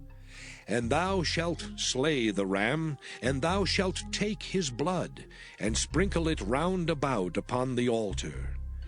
And thou shalt cut the ram in pieces, and wash the inwards of him, and his legs, and put them unto his pieces, and unto his head. And thou shalt burn the whole ram upon the altar. It is a burnt offering unto the Lord. It is a sweet savor, an offering made by fire unto the Lord. And thou shalt take the other ram, and Aaron and his sons shall put their hands upon the head of the ram. Then shalt thou kill the ram, and take of his blood, and put it upon the tip of the right ear of Aaron, and upon the tip of the right ear of his sons, and upon the thumb of their right hand, and upon the great toe of their right foot, and sprinkle the blood upon the altar round about. And thou shalt take of the blood that is upon the altar, and of the anointing oil, and sprinkle it upon Aaron, and upon his garments, and upon his sons, and upon the garments of his sons with him. And he shall be hallowed, and his garments, and his sons' garments with him.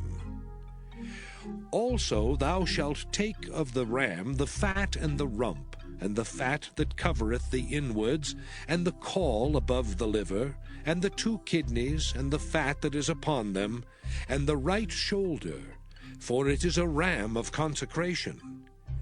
And 1 loaf of bread, and 1 cake of oiled bread, and 1 wafer out of the basket of the unleavened bread that is before the Lord. And thou shalt put all in the hands of Aaron, and in the hands of his sons, and shalt wave them for a wave offering before the Lord. And thou shalt receive them of their hands, and burn them upon the altar for a burnt offering, for a sweet savor before the Lord. It is an offering made by fire unto the Lord. And thou shalt take the breast of the ram of Aaron's consecration, and wave it for a wave offering before the Lord. And it shall be thy part. And thou shalt sanctify the breast of the wave offering, and the shoulder of the heave offering, which is waved and which is heaved up, of the ram of the consecration, even of that which is for Aaron, and of that which is for his sons. And it shall be Aaron's and his sons by a statute forever from the children of Israel. For it is an heave offering, and it shall be an heave offering from the children of Israel of the sacrifice of their peace offerings, even their heave offering unto the Lord. And the holy garments of Aaron shall be his sons after him, to be anointed therein and to be consecrated in them. And that son that is priest in his stead shall put them on 7 days, when he cometh into the tabernacle of the congregation to minister in the holy place. And thou shalt take the ram of the consecration, and seethe his flesh in the holy place. And Aaron and his sons shall eat the flesh of the ram, and the bread that is in the basket by the door of the tabernacle of the congregation. And they shall eat those things wherewith the atonement was made, to consecrate and to sanctify them. But a stranger shall not eat thereof, because they are holy. And if aught of the flesh of the consecrations, or of the bread, remain unto the morning, then thou shalt burn the remainder with fire. It shall not be eaten, because it is holy. And thus shalt thou do unto Aaron and to his sons according to all things which I have commanded thee. 7 days shalt thou consecrate them. And thou shalt offer every day a bullock for a sin offering for atonement.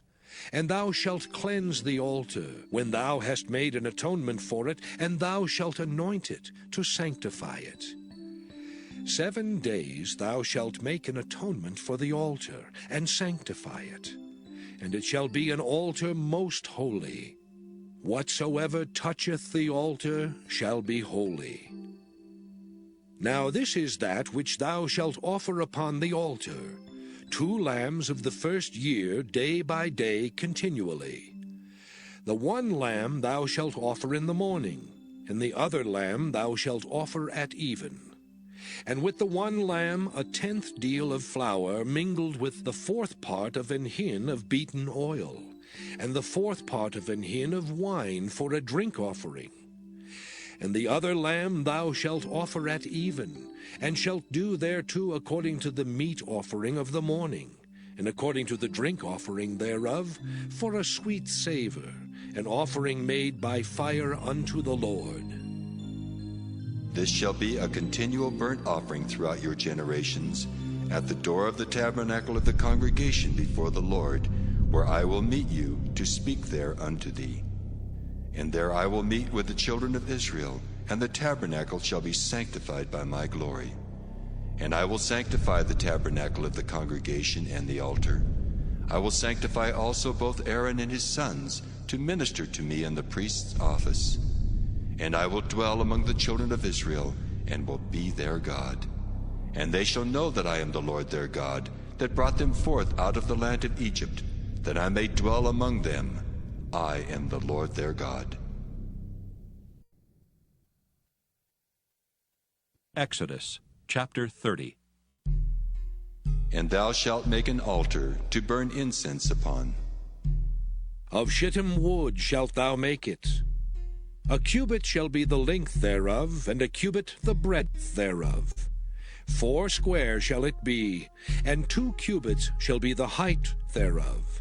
The horns thereof shall be of the same, and thou shalt overlay it with pure gold, the top thereof and the sides thereof round about, and the horns thereof, and thou shalt make unto it a crown of gold round about. And 2 golden rings shalt thou make to it under the crown of it. By the 2 corners thereof, upon the 2 sides of it shalt thou make it, and they shall be for places for the staves to bear it withal. And thou shalt make the staves of shittim wood, and overlay them with gold. And thou shalt put it before the veil that is by the ark of the testimony, before the mercy seat that is over the testimony, where I will meet with thee. And Aaron shall burn thereon sweet incense every morning. When he dresseth the lamps, he shall burn incense upon it. And when Aaron lighteth the lamps at even, he shall burn incense upon it, a perpetual incense before the Lord throughout your generations. Ye shall offer no strange incense thereon, nor burnt sacrifice, nor meat offering. Neither shall ye pour drink offering thereon. And Aaron shall make an atonement upon the horns of it once in a year with the blood of the sin offering of atonements. Once in the year shall he make atonement upon it throughout your generations. It is most holy unto the Lord. And the Lord spake unto Moses, saying, When thou takest the sum of the children of Israel after their number, then shall they give every man a ransom for his soul unto the Lord, when thou numberest them. That there be no plague among them when thou numberest them. This they shall give every one that passeth among them that are numbered, half a shekel after the shekel of the sanctuary. A shekel is 20 gerahs, and half shekel shall be the offering of the Lord. Every one that passeth among them that are numbered, from 20 years old and above, shall give an offering unto the Lord. The rich shall not give more, and the poor shall not give less than half a shekel when they give an offering unto the Lord, to make an atonement for your souls. And thou shalt take the atonement money of the children of Israel, and shalt appoint it for the service of the tabernacle of the congregation, that it may be a memorial unto the children of Israel before the Lord, to make an atonement for your souls. And the Lord spake unto Moses, saying, Thou shalt also make a laver of brass, and his foot also of brass to wash withal. And thou shalt put it between the tabernacle of the congregation and the altar, and thou shalt put water therein. For Aaron and his sons shall wash their hands and their feet thereat. When they go into the tabernacle of the congregation, they shall wash with water, that they die not. Or when they come near to the altar to minister, to burn offering made by fire unto the Lord. So they shall wash their hands and their feet, that they die not, and it shall be a statute forever to them, even to him and to his seed throughout their generations. Moreover the Lord spake unto Moses, saying, Take thou also unto thee principal spices. Of pure myrrh 500 shekels, and of sweet cinnamon half so much, even 250 shekels, and of sweet calamus 250 shekels, and of cassia 500 shekels, after the shekel of the sanctuary, and of oil, olive, and hin. And thou shalt make it an oil of holy ointment, an ointment compound after the art of the apothecary. It shall be an holy anointing oil. And thou shalt anoint the tabernacle of the congregation therewith, and the ark of the testimony, and the table and all his vessels, and the candlestick and his vessels, and the altar of incense, and the altar of burnt offering with all his vessels, and the laver and his foot. And thou shalt sanctify them, that they may be most holy. Whatsoever toucheth them shall be holy. And thou shalt anoint Aaron and his sons, and consecrate them, that they may minister unto me in the priest's office. And thou shalt speak unto the children of Israel, saying, This shall be an holy anointing oil unto me throughout your generations. Upon man's flesh shall it not be poured, neither shall ye make any other like it, after the composition of it. It is holy, and it shall be holy unto you. Whosoever compoundeth any like it, or whosoever putteth any of it upon a stranger, shall even be cut off from his people. And the Lord said unto Moses, Take unto thee sweet spices, stadge, and onycha, and galbanum. These sweet spices with pure frankincense, of each shall there be a like weight. And thou shalt make it a perfume, a confection after the art of the apothecary, tempered together, pure and holy. And thou shalt beat some of it very small, and put of it before the testimony in the tabernacle of the congregation, where I will meet with thee. It shall be unto you most holy. And as for the perfume which thou shalt make, ye shall not make to yourselves according to the composition thereof. It shall be unto thee holy for the Lord.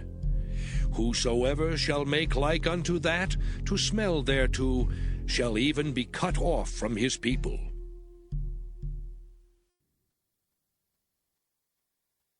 Exodus chapter 31.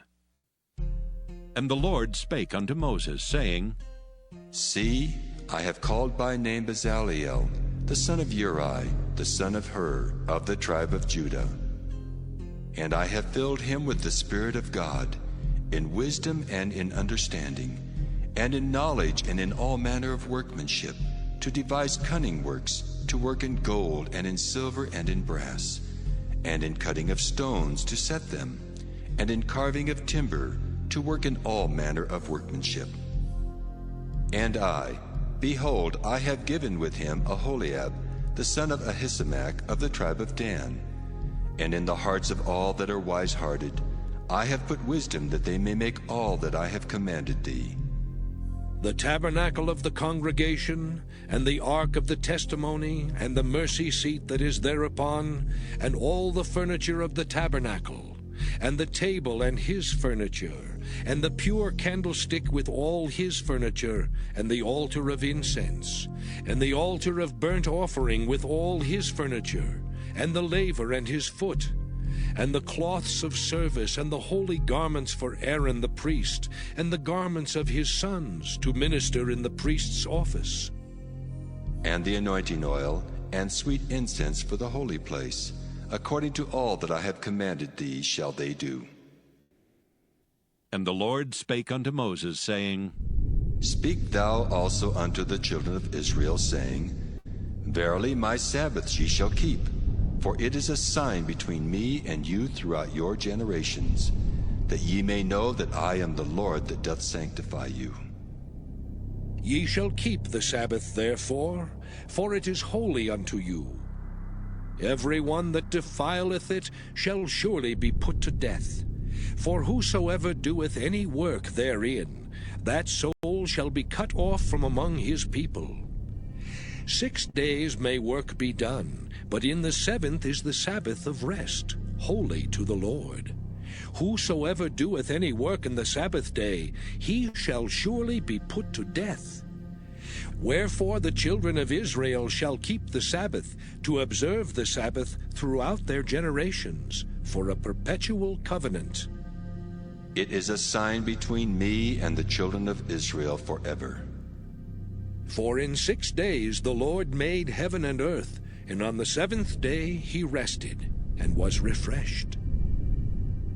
And he gave unto Moses, when he had made an end of communing with him upon Mount Sinai, 2 tables of testimony, tables of stone, written with the finger of God.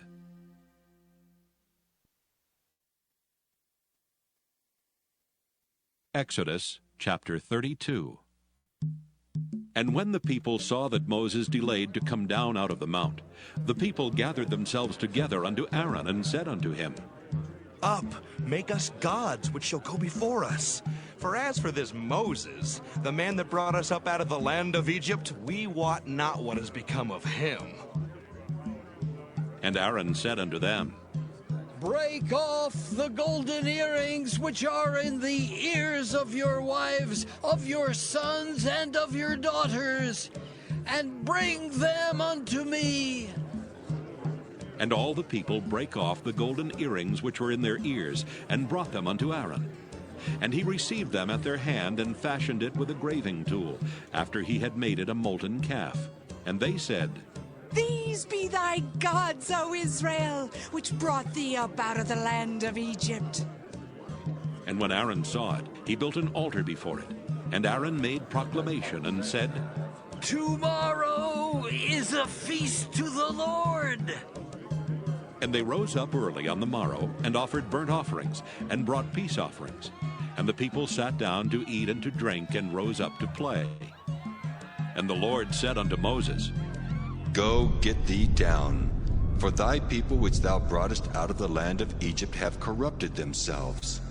They have turned aside quickly out of the way which I commanded them. They have made them a molten calf, and have worshipped it, and have sacrificed thereunto, and said, These be thy gods, O Israel, which have brought thee up out of the land of Egypt. And the Lord said unto Moses, I have seen this people, and behold, it is a stiff-necked people. Now therefore let me alone, that my wrath may wax hot against them, and that I may consume them. And I will make of thee a great nation. And Moses besought the Lord his God, and said, Lord, why doth thy wrath wax hot against thy people, which thou hast brought forth out of the land of Egypt with great power and with a mighty hand? Wherefore should the Egyptians speak and say, For mischief did he bring them out, to slay them in the mountains, and to consume them from the face of the earth? Turn from thy fierce wrath, and repent of this evil against thy people. Remember Abraham, Isaac, and Israel, thy servants, to whom thou swarest by thine own self, and saidst unto them, I will multiply your seed as the stars of heaven, and all this land that I have spoken of will I give unto your seed, and they shall inherit it forever. And the Lord repented of the evil which he thought to do unto his people. And Moses turned and went down from the mount, and the 2 tables of the testimony were in his hand. The tables were written on both their sides. On the one side and on the other were they written. And the tables were the work of God, and the writing was the writing of God, graven upon the tables. And when Joshua heard the noise of the people as they shouted, he said unto Moses, There is a noise of war in the camp. And he said, It is not the voice of them that shout for mastery, neither is it the voice of them that cry for being overcome, but the noise of them that sing do I hear. And it came to pass, as soon as he came nigh unto the camp, that he saw the calf and the dancing. And Moses' anger waxed hot, and he cast the tables out of his hands, and brake them beneath the mount. And he took the calf which they had made, and burnt it in the fire, and ground it to powder, and strawed it upon the water, and made the children of Israel drink of it. And Moses said unto Aaron, What did this people unto thee, that thou hast brought so great a sin upon them? And Aaron said, Let not the anger of my Lord wax hot. Thou knowest the people, that they are set on mischief. For they said unto me, Make us gods, which shall go before us. For as for this Moses, the man that brought us up out of the land of Egypt, we wot not what is become of him.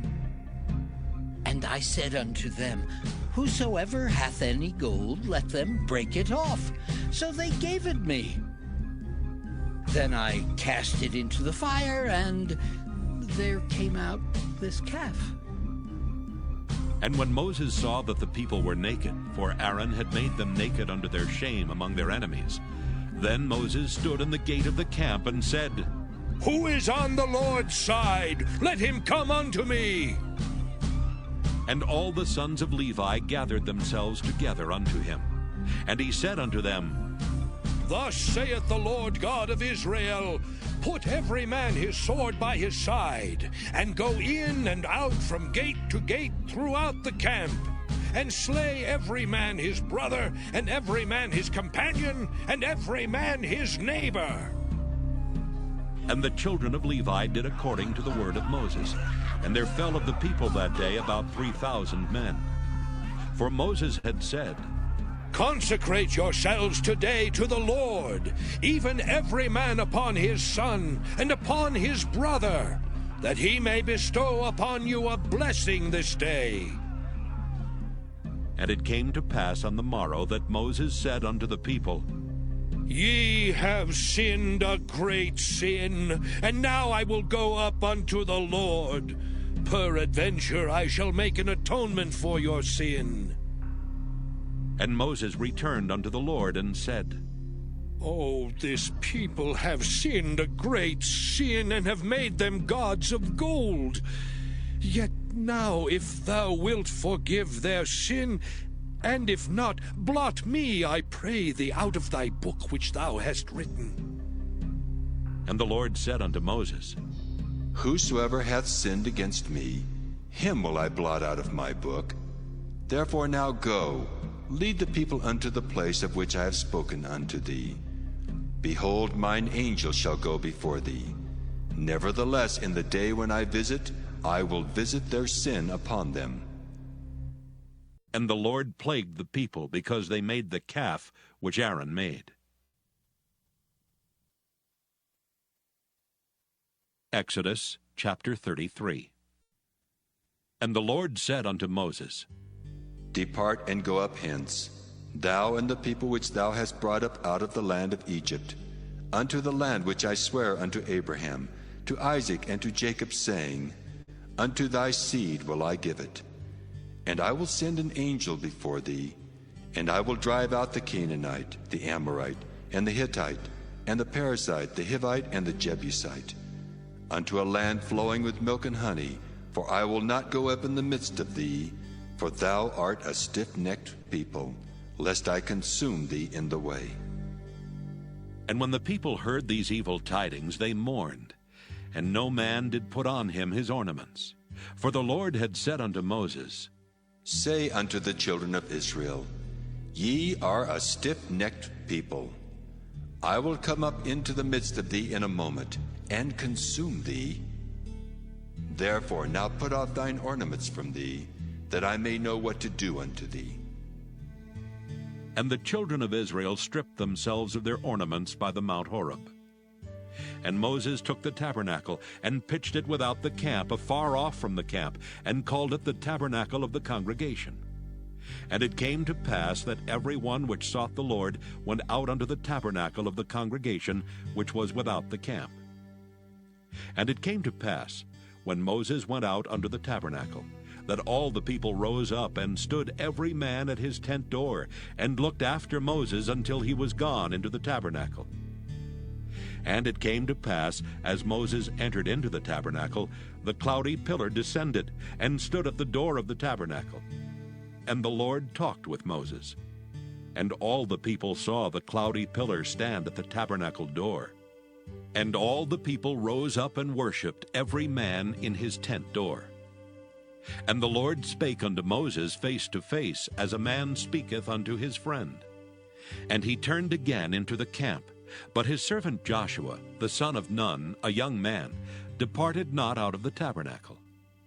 And Moses said unto the Lord, See, thou sayest unto me, Bring up this people, and thou hast not let me know whom thou wilt send with me.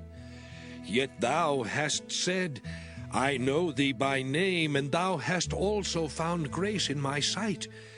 Now therefore I pray thee, if I have found grace in thy sight, show me now thy way, that I may know thee, that I may find grace in thy sight, and consider that this nation is thy people. And he said, My presence shall go with thee, and I will give thee rest. And he said unto him, If thy presence go not with me, carry us not up hence. For wherein shall it be known here that I and thy people have found grace in thy sight? Is it not in that thou goest with us? So shall we be separated, I and thy people, from all the people that are upon the face of the earth. And the Lord said unto Moses, I will do this thing also that thou hast spoken, for thou hast found grace in my sight, and I know thee by name. And he said, I beseech thee, show me thy glory. And he said, I will make all my goodness pass before thee, and I will proclaim the name of the Lord before thee, and will be gracious to whom I will be gracious, and will show mercy on whom I will show mercy. And he said, Thou canst not see my face, for there shall no man see me and live. And the Lord said, Behold, there is a place by me, and thou shalt stand upon a rock. And it shall come to pass, while my glory passeth by, that I will put thee in a cleft of the rock, and will cover thee with my hand while I pass by. And I will take away mine hand, and thou shalt see my back parts, but my face shall not be seen.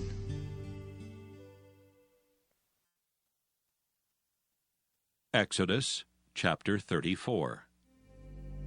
And the Lord said unto Moses, Hew thee 2 tables of stone like unto the first, and I will write upon these tables the words that were in the first tables which thou breakest. And be ready in the morning, and come up in the morning unto Mount Sinai, and present thyself there to me in the top of the mount. And no man shall come up with thee, neither let any man be seen throughout all the mount, neither let the flocks nor herds feed before that mount. And he hewed 2 tables of stone like unto the first. And Moses rose up early in the morning, and went up unto Mount Sinai, as the Lord had commanded him, and took in his hand the 2 tables of stone. And the Lord descended in the cloud, and stood with him there, and proclaimed the name of the Lord. And the Lord passed by before him, and proclaimed, The Lord God, merciful and gracious, long-suffering and abundant in goodness and truth, keeping mercy for thousands, forgiving iniquity and transgression and sin, and that will by no means clear the guilty, visiting the iniquity of the fathers upon the children, and upon the children's children, unto the 3rd and to the 4th generation. And Moses made haste, and bowed his head toward the earth, and worshipped. And he said, If now I have found grace in thy sight, O Lord, let my Lord, I pray thee, go among us. For it is a stiff-necked people, and pardon our iniquity and our sin, and take us for thine inheritance. And he said, Behold, I make a covenant. Before all thy people I will do marvels, such as have not been done in all the earth, nor in any nation. And all the people among which thou art shall see the work of the Lord. For it is a terrible thing that I will do with thee. Observe thou that which I command thee this day. Behold, I drive out before thee the Amorite, and the Canaanite, and the Hittite, and the Perizzite, and the Hivite, and the Jebusite. Take heed to thyself, lest thou make a covenant with the inhabitants of the land whither thou goest, lest it be for a snare in the midst of thee. But ye shall destroy their altars, break their images, and cut down their groves. For thou shalt worship no other God, for the Lord, whose name is jealous, is a jealous God. Lest thou make a covenant with the inhabitants of the land, and they go a-whoring after their gods, and do sacrifice unto their gods, and one call thee, and thou eat of his sacrifice. And thou take of their daughters unto thy sons, and their daughters go a-whoring after their gods, and make thy sons go a-whoring after their gods. Thou shalt make thee no molten gods. The feast of unleavened bread shalt thou keep. 7 days thou shalt eat unleavened bread, as I commanded thee in the time of the month Abib. For in the month Abib thou camest out from Egypt. All that openeth the matrix is mine, and every firstling among thy cattle, whether ox or sheep, that is male. But the firstling of an ass thou shalt redeem with a lamb. And if thou redeem him not, then shalt thou break his neck. All the firstborn of thy sons thou shalt redeem, and none shall appear before me empty. 6 days thou shalt work, but on the 7th day thou shalt rest. In earing time and in harvest thou shalt rest. And thou shalt observe the feast of weeks, of the first fruits of wheat harvest, and the feast of ingathering at the year's end. Thrice in the year shall all your men children appear before the Lord God, the God of Israel. For I will cast out the nations before thee, and enlarge thy borders. Neither shall any man desire thy land, when thou shalt go up to appear before the Lord thy God thrice in the year. Thou shalt not offer the blood of my sacrifice with leaven, neither shall the sacrifice of the feast of the Passover be left unto the morning. The first of the first fruits of thy land thou shalt bring unto the house of the Lord thy God. Thou shalt not see the kid in his mother's milk. And the Lord said unto Moses, Write thou these words, for after the tenor of these words I have made a covenant with thee and with Israel. And he was there with the Lord 40 days and 40 nights. He did neither eat bread nor drink water. And he wrote upon the tables the words of the covenant, the 10 commandments. And it came to pass, when Moses came down from Mount Sinai with the 2 tables of testimony in Moses' hand, when he came down from the mount, that Moses wist not that the skin of his face shone while he talked with him. And when Aaron and all the children of Israel saw Moses, behold, the skin of his face shone, and they were afraid to come nigh him. And Moses called unto them, and Aaron and all the rulers of the congregation returned unto him, and Moses talked with them. And afterward all the children of Israel came nigh, and he gave them in commandment all that the Lord had spoken with him in Mount Sinai. Until Moses had done speaking with them, he put a veil on his face. But when Moses went in before the Lord to speak with him, he took the veil off until he came out. And he came out and spake unto the children of Israel that which he was commanded. And the children of Israel saw the face of Moses, that the skin of Moses' face shone. And Moses put the veil upon his face again until he went in to speak with him. Exodus chapter 35. And Moses gathered all the congregation of the children of Israel together, and said unto them, These are the words which the Lord hath commanded, that ye should do them.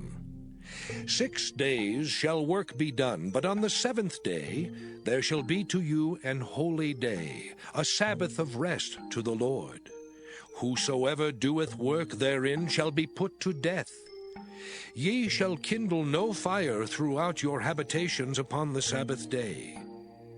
And Moses spake unto all the congregation of the children of Israel, saying, This is the thing which the Lord commanded, saying, Take ye from among you an offering unto the Lord. Whosoever is of a willing heart, let him bring it, an offering of the Lord, gold and silver and brass, and blue and purple and scarlet, and fine linen, and goat's hair, and ram's skins dyed red, and badger's skins, and shittim wood, and oil for the light, and spices for anointing oil, and for the sweet incense, and onyx stones, and stones to be set for the ephod and for the breastplate. And every wise-hearted among you shall come and make all that the Lord hath commanded. The tabernacle, his tent and his covering, his taches and his boards, his bars, his pillars and his sockets, the ark and the staves thereof with the mercy seat and the veil of the covering, the table and his staves, and all his vessels and the showbread, the candlestick also for the light, and his furniture, and his lamps with the oil for the light, and the incense altar, and his staves, and the anointing oil, and the sweet incense, and the hanging for the door at the entering in of the tabernacle, the altar of burnt offering with his brazen grate, his staves and all his vessels, the laver and his foot, the hangings of the court, his pillars and their sockets, and the hanging for the door of the court, the pins of the tabernacle and the pins of the court and their cords, the cloths of service to do service in the holy place, the holy garments for Aaron the priest, and the garments of his sons to minister in the priest's office. And all the congregation of the children of Israel departed from the presence of Moses. And they came, every one whose heart stirred him up, and every one whom his spirit made willing, and they brought the Lord's offering to the work of the tabernacle of the congregation, and for all his service, and for the holy garments. And they came, both men and women, as many as were willing-hearted, and brought bracelets and earrings and rings and tablets, all jewels of gold. And every man that offered an offering of gold unto the Lord. And every man with whom was found blue and purple and scarlet and fine linen, and goat's hair and red skins of rams and badgers' skins brought them. Every one that did offer an offering of silver and brass brought the Lord's offering. And every man with whom was found shittim wood for any work of the service brought it. And all the women that were wise-hearted did spin with their hands, and brought that which they had spun, both of blue and of purple and of scarlet and of fine linen. And all the women whose heart stirred them up in wisdom spun goat's hair. And the rulers brought onyx stones, and stones to be set for the ephod and for the breastplate, and spice and oil for the light, and for the anointing oil, and for the sweet incense. The children of Israel brought a willing offering unto the Lord, every man and woman whose heart made them willing to bring for all manner of work, which the Lord had commanded to be made by the hand of Moses. And Moses said unto the children of Israel, See, the Lord hath called by name Bezaleel, the son of Uri, the son of Hur, of the tribe of Judah. And he hath filled him with the Spirit of God, in wisdom, in understanding, and in knowledge, and in all manner of workmanship, and to devise curious works, to work in gold, and in silver, and in brass, and in the cutting of stones to set them, and in carving of wood to make any manner of cunning work. And he hath put in his heart that he may teach, both he and Aholiab the son of Ahisamach of the tribe of Dan. Them hath he filled with wisdom of heart, to work all manner of work, of the engraver, and of the cunning workman, and of the embroiderer, in blue and in purple, in scarlet and in fine linen, and of the weaver, even of them that do any work, and of those that devise cunning work.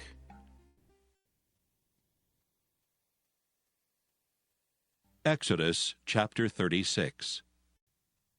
Then wrought Bezaleel and Aholiab, and every wise-hearted man in whom the Lord put wisdom and understanding, to know how to work all manner of work for the service of the sanctuary, according to all that the Lord had commanded.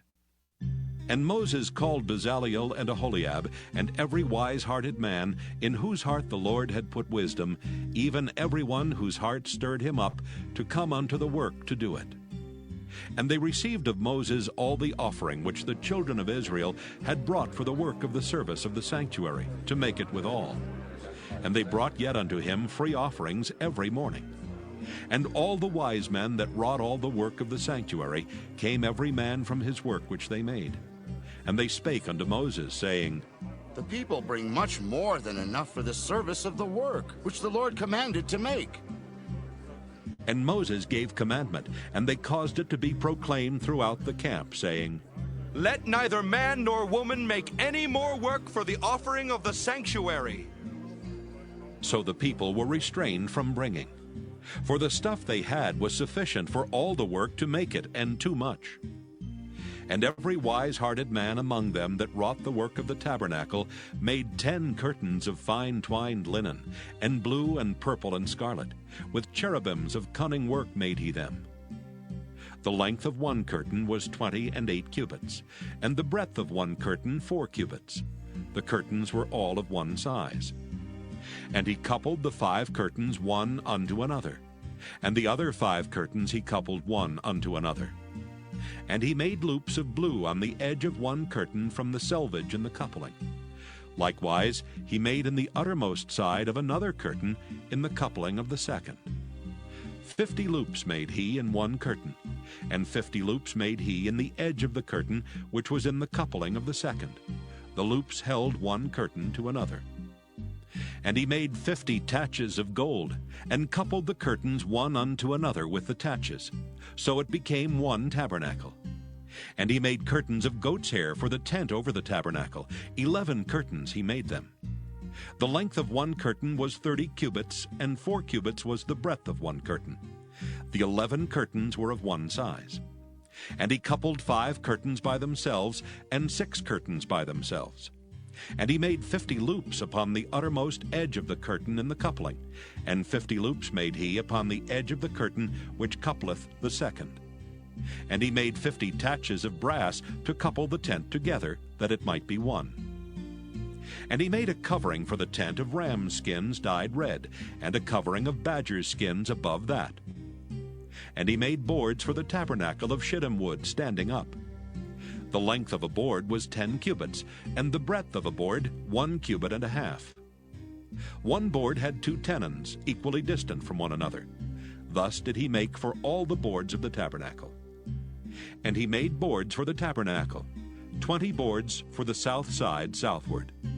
And 40 sockets of silver he made under the 20 boards, 2 sockets under one board for his 2 tenons, and 2 sockets under another board for his 2 tenons.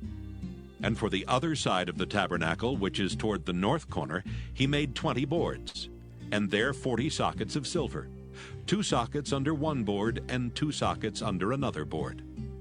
And for the sides of the tabernacle westward he made 6 boards, and 2 boards made he for the corners of the tabernacle in the 2 sides. And they were coupled beneath and coupled together at the head thereof to one ring. Thus he did to both of them in both the corners. And there were 8 boards, and their sockets were 16 sockets of silver, under every board 2 sockets. And he made bars of shittim wood, 5 for the boards of the one side of the tabernacle, and 5 bars for the boards of the other side of the tabernacle, and 5 bars for the boards of the tabernacle for the sides westward. And he made the middle bar to shoot through the boards from the one end to the other. And he overlaid the boards with gold, and made their rings of gold to be places for the bars, and overlaid the bars with gold.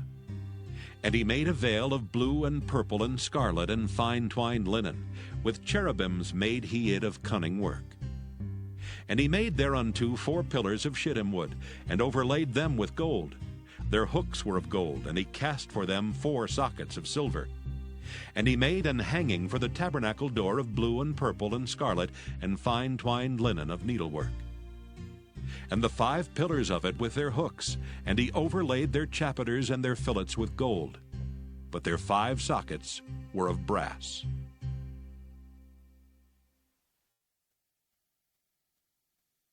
Exodus chapter 37. And Bezaleel made the ark of shittim wood. 2 cubits and a half was the length of it, and 1 cubit and a half the breadth of it, and 1 cubit and a half the height of it. And he overlaid it with pure gold within and without, and made a crown of gold to it round about. And he cast for it 4 rings of gold to be set by the 4 corners of it, even 2 rings upon the one side of it, and 2 rings upon the other side of it. And he made staves of shittim wood, and overlaid them with gold. And he put the staves into the rings by the sides of the ark, to bear the ark. And he made the mercy seat of pure gold. 2 cubits and a half was the length thereof, and 1 cubit and a half the breadth thereof. And he made 2 cherubims of gold. Beaten out of one piece made he them, on the 2 ends of the mercy seat. 1 cherub on the end on this side, and another cherub on the other end on that side. Out of the mercy seat made he the cherubims on the 2 ends thereof. And the cherubims spread out their wings on high, and covered with their wings over the mercy seat, with their faces one to another. Even to the mercy seatward were the faces of the cherubims. And he made the table of shittim wood. 2 cubits was the length thereof, and 1 cubit the breadth thereof, and 1 cubit and a half the height thereof. And he overlaid it with pure gold, and made thereunto a crown of gold round about. Also he made thereunto a border of an handbreadth round about, and made a crown of gold for the border thereof round about. And he cast for it 4 rings of gold, and put the rings upon the 4 corners that were in the 4 feet thereof. Over against the border were the rings, the places for the staves to bear the table. And he made the staves of shittim wood, and overlaid them with gold to bear the table. And he made the vessels which were upon the table, his dishes and his spoons and his bowls, and his covers to cover withal of pure gold. And he made the candlestick of pure gold. Of beaten work made he the candlestick. His shaft and his branch, his bowls, his knops and his flowers were of the same. And 6 branches going out of the sides thereof. 3 branches of the candlestick out of the one side thereof, and 3 branches of the candlestick out of the other side thereof. 3 bowls made after the fashion of almonds in one branch, a knop and a flower. And 3 bowls made like almonds in another branch, a knop and a flower. So throughout the 6 branches going out of the candlestick. And in the candlestick were 4 bowls made like almonds, his knops and his flowers. And a knop under 2 branches of the same, and a knop under 2 branches of the same, and a knop under 2 branches of the same, according to the 6 branches going out of it. Their knops and their branches were of the same, all of it was one beaten work of pure gold. And he made his 7 lamps, and his snuffers, and his snuff dishes of pure gold.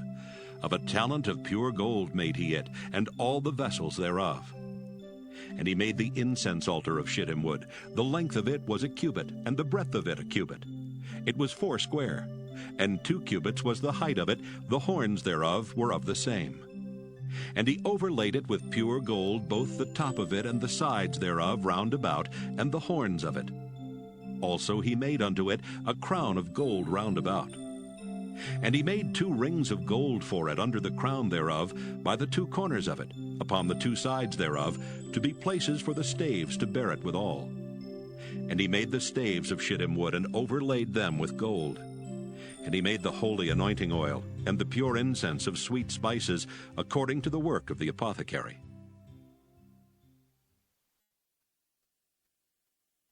Exodus chapter 38. And he made the altar of burnt offering of shittim wood. 5 cubits was the length thereof, and 5 cubits the breadth thereof. It was 4 square, and 3 cubits the height thereof. And he made the horns thereof on the 4 corners of it. The horns thereof were of the same, and he overlaid it with brass. And he made all the vessels of the altar, the pots and the shovels and the basins and the flesh hooks and the fire pans. All the vessels thereof made he of brass. And he made for the altar a brazen grate of network under the compass thereof, beneath unto the midst of it. And he cast 4 rings for the 4 ends of the grate of brass, to be places for the staves. And he made the staves of shittim wood, and overlaid them with brass. And he put the staves into the rings on the sides of the altar, to bear it withal. He made the altar hollow with boards. And he made the laver of brass, and the foot of it of brass, of the looking glasses of the women assembling, which assembled at the door of the tabernacle of the congregation. And he made the court. On the south side southward, the hangings of the court were of fine twined linen, 100 cubits. Their pillars were 20, and their brazen sockets 20. The hooks of the pillars and their fillets were of silver. And for the north side, the hangings were 100 cubits. Their pillars were 20, and their sockets of brass 20. The hooks of the pillars and their fillets of silver. And for the west side were hangings of 50 cubits. Their pillars 10, and their sockets 10. The hooks of the pillars and their fillets of silver.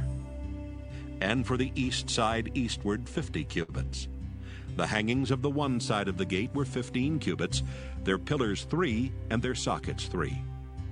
And for the other side of the court gate, on this hand and that hand, were hangings of 15 cubits, their pillars 3, and their sockets 3. All the hangings of the court round about were of fine twined linen. And the sockets for the pillars were of brass, the hooks of the pillars and their fillets of silver, and the overlaying of their chapiters of silver. And all the pillars of the court were filleted with silver. And the hanging for the gate of the court was needlework of blue and purple and scarlet, and fine twined linen. And 20 cubits was the length, and the height and the breadth was 5 cubits, answerable to the hangings of the court. And their pillars were 4, and their sockets of brass 4, their hooks of silver, and the overlaying of their chapiters and their fillets of silver. And all the pins of the tabernacle and of the court round about were of brass. This is the sum of the tabernacle, even of the tabernacle of testimony, as it was counted, according to the commandment of Moses, for the service of the Levites, by the hand of Ithamar, son to Aaron the priest. And Bezalel, the son of Uri, the son of Hur, of the tribe of Judah, made all that the Lord commanded Moses.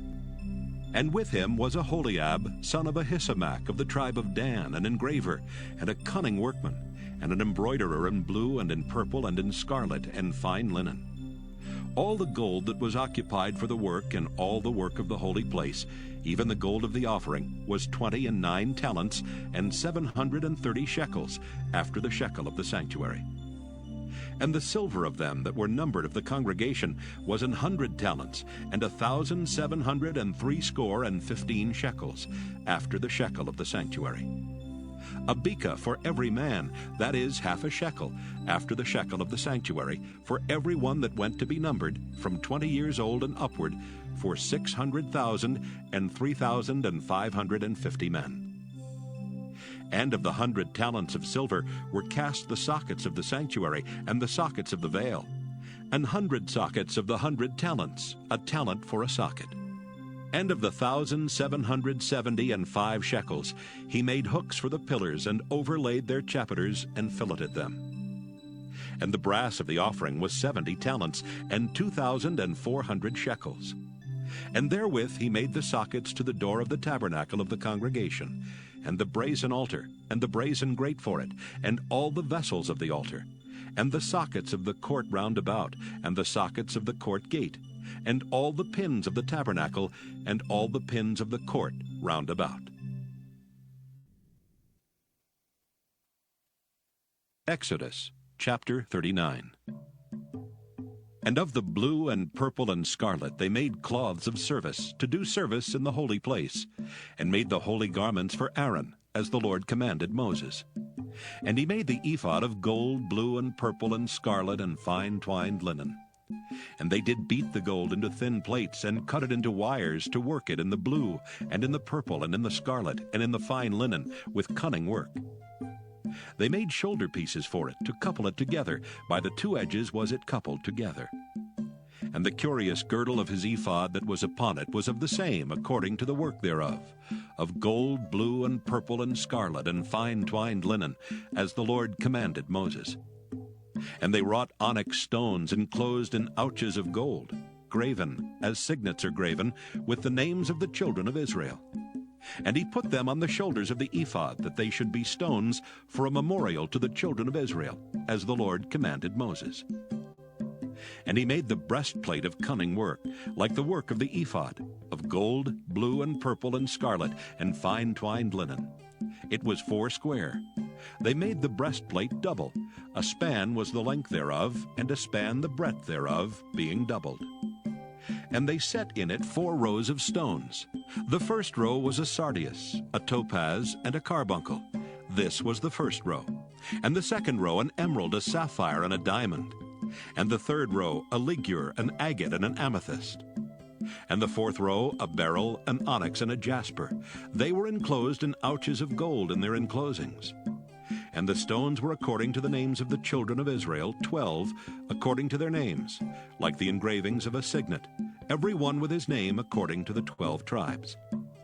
And they made upon the breastplate chains at the ends, of wreathen work of pure gold. And they made 2 ouches of gold and 2 gold rings, and put the 2 rings in the 2 ends of the breastplate. And they put the 2 wreathen chains of gold and the 2 rings on the ends of the breastplate. And the 2 ends of the 2 wreathen chains they fastened in the 2 ouches, and put them on the shoulder pieces of the ephod before it. And they made 2 rings of gold, and put them on the 2 ends of the breastplate, upon the border of it, which was on the side of the ephod inward. And they made 2 other golden rings, and put them on the 2 sides of the ephod underneath, toward the forepart of it, over against the other coupling thereof, above the curious girdle of the ephod. And they did bind the breastplate by his rings under the rings of the ephod with a lace of blue, that it might be above the curious girdle of the ephod, and that the breastplate might not be loosed from the ephod, as the Lord commanded Moses. And he made the robe of the ephod of woven work, all of blue. And there was an hole in the midst of the robe as the hole of an habergeon, with a band round about the hole, that it should not rend. And they made upon the hems of the robe pomegranates of blue and purple and scarlet and twined linen. And they made bells of pure gold, and put the bells between the pomegranates upon the hem of the robe, round about between the pomegranates.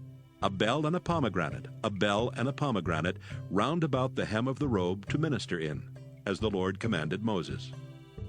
And they made coats of fine linen of woven work for Aaron and for his sons, and a mitre of fine linen, and goodly bonnets of fine linen, and linen breeches of fine twined linen, and a girdle of fine twined linen, and blue and purple and scarlet of needlework, as the Lord commanded Moses. And they made the plate of the holy crown of pure gold, and wrote upon it a writing, like to the engravings of a signet, Holiness to the Lord.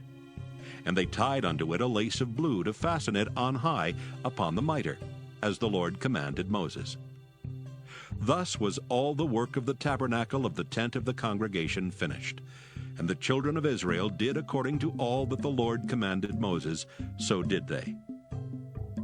And they brought the tabernacle unto Moses, the tent and all his furniture, his taches, his boards, his bars, and his pillars, and his sockets. And the covering of ram skins dyed red, and the covering of badger skins, and the veil of the covering, the ark of the testimony, and the staves thereof, and the mercy seat, the table and all the vessels thereof, and the showbread, the pure candlestick, with the lamps thereof, even with the lamps to be set in order, and all the vessels thereof, and the oil for light, and the golden altar, and the anointing oil, and the sweet incense, and the hanging for the tabernacle door, the brazen altar and his grate of brass, his staves and all his vessels, the laver and his foot, the hangings of the court, his pillars and his sockets, and the hanging for the court gate, his cords and his pins, and all the vessels of the service of the tabernacle for the tent of the congregation, the cloths of service to do service in the holy place, and the holy garments for Aaron the priest, and his sons' garments, to minister in the priest's office. According to all that the Lord commanded Moses, so the children of Israel made all the work. And Moses did look upon all the work, and behold, they had done it as the Lord had commanded, even so had they done it. And Moses blessed them.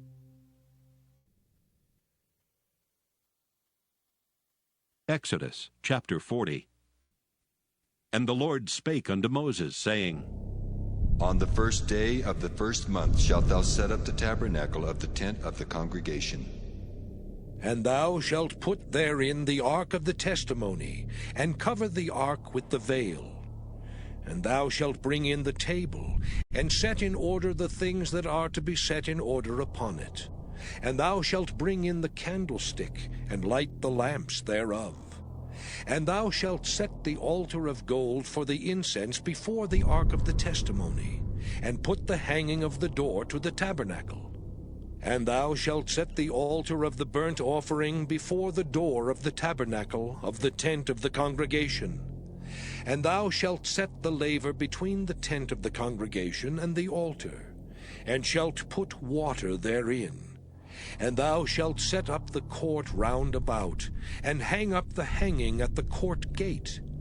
And thou shalt take the anointing oil, and anoint the tabernacle and all that is therein, and shalt hallow it and all the vessels thereof, and it shall be holy. And thou shalt anoint the altar of the burnt offering, and all his vessels, and sanctify the altar, and it shall be an altar most holy.